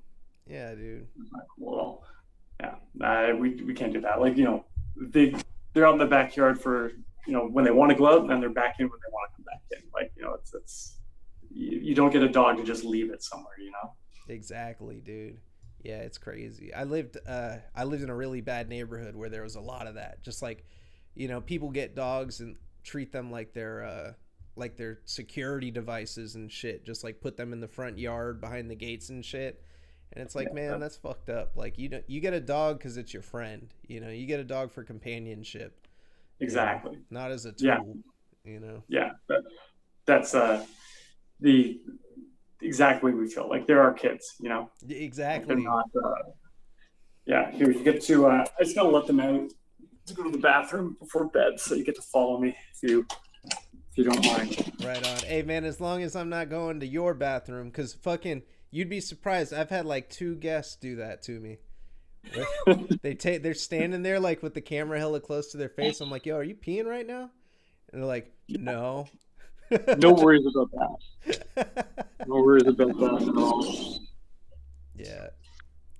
That's good, man. So yeah, dude, that's crazy that you got this project together. So you said a LP is coming next from Pukewraith? Yeah. So it's done. It's recorded. I've got the artwork and everything. It's just right now working with the label to get a time frame of when it's going to be released. It's looking like it'll be later on in this year. We haven't set a date, but like probably my guess is fall, maybe early winter, but most likely like mid-fall. Awesome. That's Yeah. Good timing, because I mean, you just put out the split. It's like you're consistently dropping things. Like I seen who's got a crazy schedule is Brandon from Thorn. Yeah. That guy drops albums like it's nothing. Yeah. He just put out Yawning Depths. He's already talking about his next one. I'm trying to get him on. I'm like, I've been messaging him. I'm like, yo, man, let's do an interview. But I just assume he's like tracking all the time. It's hard to get a hold of him. Yeah. You know what I mean? Yeah, if he's not doing Thorn, he's doing Fluid stuff or something else. Like it's straight up. Yeah, that's prolific. But yeah, I agree. I think timing wise, sorry, I'm just gonna crawl my dog. Okay. I think timing wise, it works out well because with the split coming out, I didn't want to, like, I had the album written actually before the split, but I was like, I'd be really fun to do something with Dan. And I still didn't have a time set for when the album was coming out. So it was like, okay, if I'm doing this split, then I want at least some breathing room between the next. And so, seems like around that time makes the most sense. Just so that, it's not too close, give some breathing room, but then also allows to, for some people to get some, get excited for it and not have something, released too close. So I'm excited, and it's fun. I really like it. If you liked the EP and the split, then you'll definitely like the album. Do you have ideas already for merch too, coinciding with the release? I would love that. Yeah, like I've raised the idea with the label. Nothing's set, but I'm gonna keep pushing them forward or try to figure something out, because I think it would be fun. Like even just getting the album cover is another. It's, again, if you like the album covers of the EP and the split, you'll like this one. Is it? I think you don't have to describe it, but is it gruesome graphics again? Oh, we can't. All right, that's cool. It's cool. I always like try to press people for shit, but I try to be careful though too, because I know like Transylvanian records or Transylvanian recordings, everything's so tight-lipped under that label. I try not to step on no one's toes when I ask about upcoming shit. Yeah. No, you feel free to ask me whatever on it, and then I'll say what you can. I'll say, I guess, what I think I can. Yeah. Right on, dude. Yeah, Yeah, that's but awesome, man. yeah, it's I'm sorry, I just gotta follow me as I get them their treats. But yeah, I'm really excited for it. I think it's I think it'll be, like I said, if you like what Pukewraith's done so far, then you'll enjoy this. It's very much Dang. the Is similar vein. is this the first time this has been spoken of on social media? I, that's a good question. I I think it might be actually. Um, I sorry, just bringing the kids up. Let me get back in. So I'm just shrouded in darkness here. Uh, yeah, I may have. I'm trying to think now. I know, like I've mentioned on just like on Pukewraith's social media that an album will be coming out, and it's you know it's recorded, but like it was kind of just like yeah, it's coming out at some point. So this is like I think the first time I've said it'll definitely be this year in the fall. Um, you know, hinted at what the artwork might be, stuff like that. Whoa, it's a nose. It's gonna be a nose album. Oh shit. Nose album, definitely, I'm definitely. pumped. Yeah, yeah. Yo, everybody heard it The here album's first. called The Nose Knows. You Yeah, the know, nose knows. Everybody knows. Now everybody knows. It has. everyone knows. Yeah, Everyone knows that the nose knows. it's official. Yeah. So now you're It's in the know. You heard it here first, everybody, on Death Matches and Death Metal, where Yeah. we're on the cutting edge of You we have you're our in the thumb on the know. pulse. Yeah, we're in the know. The Nose album coming by Pukewraith, coming from Pukewraith this year in fall. Yeah, but it's I'm excited for it. I've been sitting on it for a while, and it's pretty fun. I've gotten the seal of approval from Dan. He's heard it, Right so on. that's hopefully a good indicator of what's to Yeah. come. Oh, straight up, dude. I love his project. His all of his projects. His shit is crazy. Like whenever I see something from him, I'm like, yo, I need that. You know what I mean? Like it. Yeah, it's a safe assumption that like whatever he's attached to, it's like it's gonna be good. Oh yeah, he's definitely one of the baddest dudes. Like Paranoia Apparition, he was the reason I pulled the trigger on that one. I love Garrett from Maul. I fucked tough with Thorn too, but I was like, when I saw Dan on there, I'm like, what did he bring to the table with that fucking Ibanez? You know? Yeah. What did you say at the start? Like Dan and Ibanez is like peanut butter and jelly or something like Yeah. that. I know. I did an ad for him right after I did the internal infestation. I did like I cut like a promo where I edited like a clip of him talking, and he's like, I only play Ibanez. And then at the end, it was like internal infestation only plays Ibanez guitars. Like one of those, like on the back of the fucking album type thing. That's awesome. Yeah. He's forever. He's played Ibanez. He's just that's his go-to. What do you like? What's your choice? Well, I'm like a mix. Like so, let's see if I can kind of see. Oh, maybe it's got a cut off there. Like I've got for my main like Pukewraith guitar and like gut void and like kind of death metal stuff. I got a Kiesel 7-string, which is like, so I'm a lefty, so it's really hard to find guitars. So I usually have to like custom order if I want something nice. So I like treated myself and got a Kiesel, and I fucking love it. I want another Kiesel. I want many other Kiesels. I think it's the nicest guitar that I've played. It gels with me really well. So I know they're pricey, but they're really really nice. So I'd probably get another one of those. I have a 6-string Ernie Ball Music Man Super Access Sport, which is like, I got that back in the day, still love it. It's like, a great 6-string. I on Kijiji, I found an 8-string lefty. And so I got that. It's an Agile. And it's fine. It's so big. It's a 30-inch scale neck. It's like, Jesus. It's like almost, it's more like a bass. What are But you doing that to? So that is D standard. So then the low is an A, and then the very lowest string is an E. So it's literally like the lowest four strings are like a regular strung bass. Damn. Then, so for Simelica, which is like that sugar project, I used that, and then I would Yeah. just use my four string bass because it was just like I'm playing the exact same riffs, which is kind of nice. Like I didn't have to do any like modulation or retuning.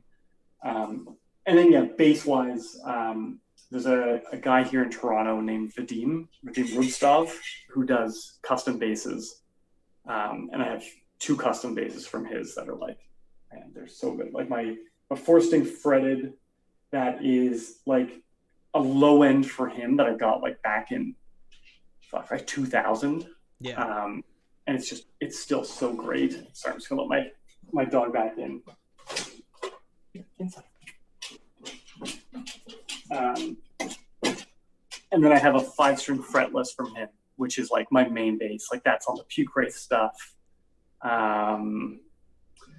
What else has it been on? Like a lot of the Wexler stuff. I used the fretted on the Small Crow, like I said, just because it made more sense to. But yeah, like the fretless is kind of my main go-to bass. So yeah, so it's like, unlike Dan, where like, he's a righty, he can do Ibanez, he can like find Ibanez easily. Me, it's kind of like as a lefty, it's so hard to find nice instruments. Like, that eight string on Kijiji was like a rarity, and it's not like the nicest eight string, but it's like, wow, a lefty eight string. Okay, like I'll get one. It'll be fun. Everything else is custom order, and so that's why like I unfortunately only have, I mean I'm very fortunate to say I have, five guitars, but I mean, that first bass that I got was in 2000, and so 2022. So it's like one guitar every 4.5 years. Yeah. Does that make that math work out roughly? So it's like, it'd be nice to be able to get some more.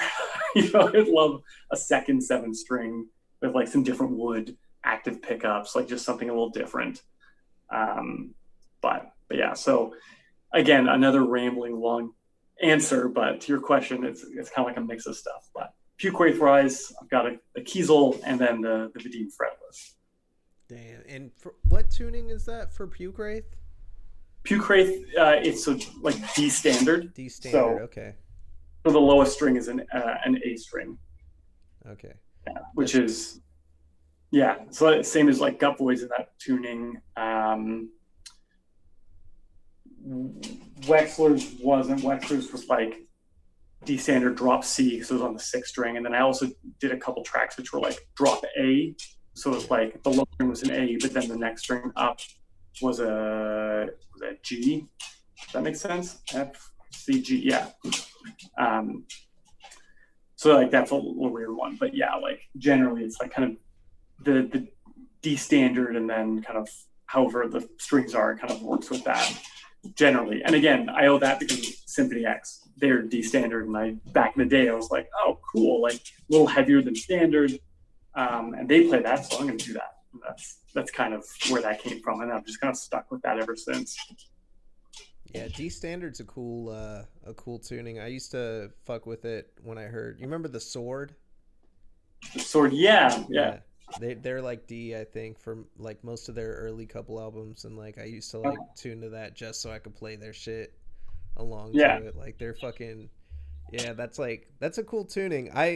I'm mostly in C. I want to say I have like I got one guitar in a C, and that's the one I like fuck with a lot. But then I have a Floyd on one guitar, and I fucked up. I wish I got it tuned to C, because I had a setup done with it when I had some pickups thrown in it. So I was like, I switched from passive to active on Jackson that I have, and like these fucking guys, it sucks. I got to take it back to the shop because they fucked up the wiring on the active pickups, so it drains batteries even when it's not plugged in. So yeah. What? Yeah, that's insane. I've gone through like I went to Costco and bought like a fucking like 12 pack of 9 volts thinking I'd be good for like the whole year, and I've gone through like 6 9 volts already. I'm so upset, like, because my thing is I'm not gonna open up the whole motherfucker just to pop this 9 volt out. And like Yeah. when I jam, it's usually like, if I get like 5 minutes, because I work from home, so if I get like 5 minutes or like take a break, I'll pick up the guitar, play it a little bit. But as of right now, I just put the guitar in the closet because I'm like, well, I can't play it on the amp. Like, I have a couple Yeah. other ones, that I play with. But yeah, fucking, that Oh was my God. disappointing. But the Yeah. Floyd, I got it set up to E, not E sharp. I got it set up to E flat. And Oh, cool. yeah, I've been They playing a lot of. indie tunes. Yeah, right, exactly. Like I can't shred though, so I'm like, I'm like Hey, fucking. but your heart's in the right place, man. That's where it starts. Yeah, it's my boy Dirt Riffs fucked up my mind though with the tuning because he said everything I play in E flat sounds like thrash, and I'm Yeah. like, dude, you're right. Like whenever I try to play something, but then that new Plasmodulated came out. Come to find out, it's an E flat. Yeah, that's low, Yeah. right? Like is it the low E flat or is he using an octaver? I think it's just E flat, like on a guitar, no octave change or anything. Like, Really? Oh wait, sorry. His vocals are pitch shifted. yeah, Uh, that's sorry. I was like, but there's something really low about it. That was it. I had a yeah, brain fart. it's crazy, man. Like, hearing something that heavy come out of like that tuning, and it made me think Yeah, about it. I'm like, early Cannibal Corpse was all the metal was like that. I think in the '80s, like in '90s, yeah. So I want to bring back the E flat, but maybe I not on love my it. guitar that has the Floyd, because that's a pain in the ass to like, retune it to a different tuning. Yeah, Like, Floyd's are like that's like with there are two guitars other than the 8 string, like they're floating as well, and it's just like they're in the tuning they're in, and I'm not touching that. Like it's just way too much. But yeah, no, E flat's great. Martyr was E flat. Martyr from Quebec were like one of the biggest influences on my playing as well. So I mean, at one point I was like, oh, I should do the same to my guitar. And I remember like I tuned it and it was just so out of whack. I'm like, why don't I do this? This is a bad dude, I hate that fucking, like, when you're like on one end and then you tune like up to the other end, like on a floating bridge, and then you're just like, idea. god damn it, like, Yeah, yeah. uh I hate, But it's like you're tuning over and over again. Like, it sucks. Like on any other guitar, it takes me like 10 minutes. I can swap the strings out hella fast, but then you're stretching, and then it's like every string like correlates with how everything is lined up, and then you have to change the action, dude. Like, and get the screws and shit. Like, I seen Brandon Ellis is a genius on his new Jacksons that he had made. He had them put magnetic fucking shit on the back of the covers, backplates, magnetic backplates. oh man, So, that's so smart. and then also a little built-in screwdriver, so that way he can just pop it off and bam. Like, it's so smart, dude. That's really like it's things like that that's just it's so small but so helpful because you know I hate having to like get the screw out, screw it in, like take it out. Like it's so frustrating. Especially if you're in that position when you're like the action's all wonky and everything's messed up, and now I need to I have to like get the screwdriver and pull it out and mess with it. You're already frustrated and stressed out, and it's just like adding and compounding to that. Yeah, You it's know like a whole damn project. You don't even want to play anymore by the time you're done with everything. exactly. It takes the fun out of it. You're just like, well, great. Now it's back in some playable form, but I'm not moving. Yeah. Quiet. Hurry. Good boy. Lie down. Sorry. Yeah, man. That's all good. Fucking yeah, dude. That's cool, man. It's fucking Lefty. That's crazy. So you played, what is that? Is that difficult to play? Because you said piano was your first instrument. Playing left-handed piano, is that add an extra layer of difficulty to it? Because I know most of the most of like the actions going on with the right hand with like piano pieces. Yeah, so it's weird. It's a good question. I never really thought about it. I think playing piano, because the right hand has so much action going for it, helped because it's now my fretting hand. Yeah. Um, I mean, it's still my, there's a lot to be desired. I worked on with my fretting hand with both, but I think like naturally grabbing that and being able to, um, to be able to like move in that kind of manner, and I think helped having already done that on the piano. Um, and then it's interesting. I think about like with bass playing, kind of similar, but I don't know. It's a. I'm gonna let him out. It's a good question. I've never really thought about it. I never really thought about it. I'm sure it had some effect, but like it's interesting thinking playing piano. I never really thought of it like a left-handed, right-handed kind of thing. It was more just like, oh yeah, this is like what the left hand does. This is what the right hand does. Yeah. That's crazy, man. That's like, you guys trip me out. I gotta tell you, not just you, but like any guitarist that, because you're also talking about using software, um, to like tab out all your shit. There is no goddamn way that I could tab out a riff that I play because it just my brain doesn't work that way. Like I can read tabs, I can play. There are some pieces I can only play by looking at the tab. Oh yeah. Sorry, one quick second. I hate to get off.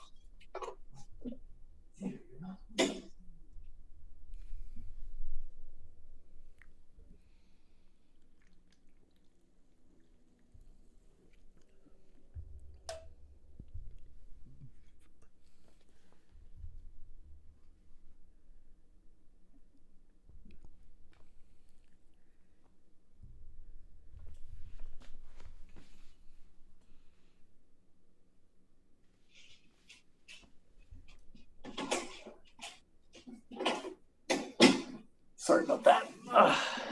Yeah, just the dogs. I think he's allowed again, so I may have to call it pretty soon. But Oh yeah, um, absolutely. sorry, I cut you off. You mentioned that technology difficult to be able to tab out a riff that you have. Yeah, like the thing is, it's like just I don't know. I feel like it's every time I like form that neurological what every time I form that neural connection to like be able to like fluently read tabs consistently, that shit I'll do something else and that shit gets pruned. Do you ever have difficulty with a riff like where you gotta like play it like read it a bunch of times like when you're playing some new shit and you just sit there and it takes you like an hour to figure out like 8 bars? Yeah, like sometimes when it's there's some like when it's unconventional stuff, it really like can throw you for a loop. Like um, going back to Dan sometimes because he'll write unconventionally fingered kind of riffs and stuff or rhythmically, and it'll take me a second to be like, okay, I gotta like sit and really think about this and think about the best way that I should put my fretting hand to work so that it moves to the next spot correctly, or like how this should work in conjunction with it.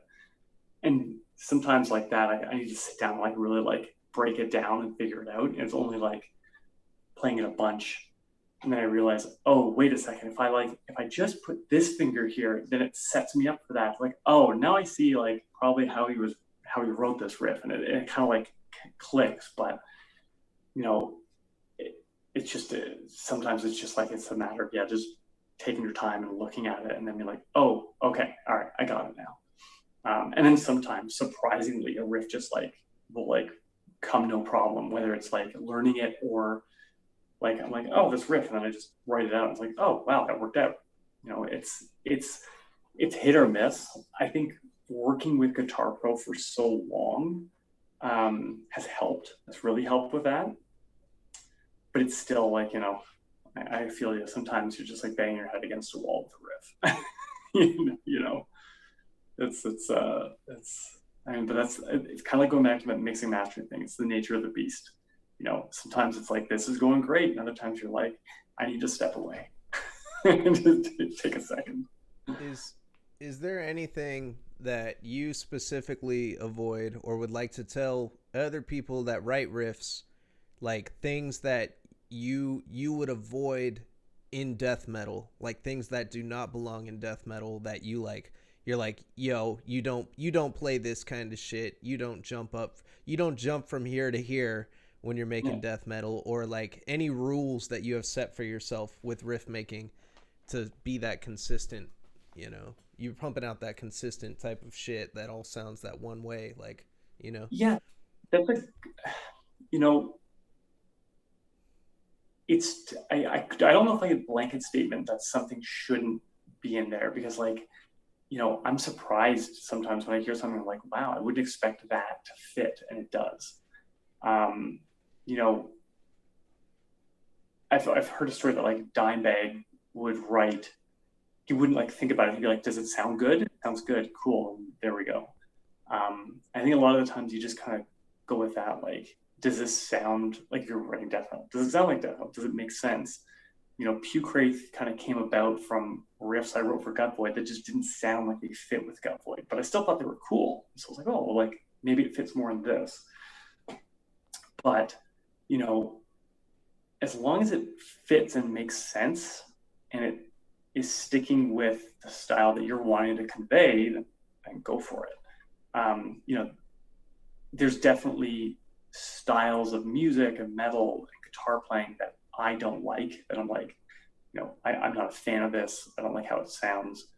Um, and that's me personally. But like, when I hear a more prog oriented riff in death metal, I'm like, that's sweet, because I'm a huge prog fan.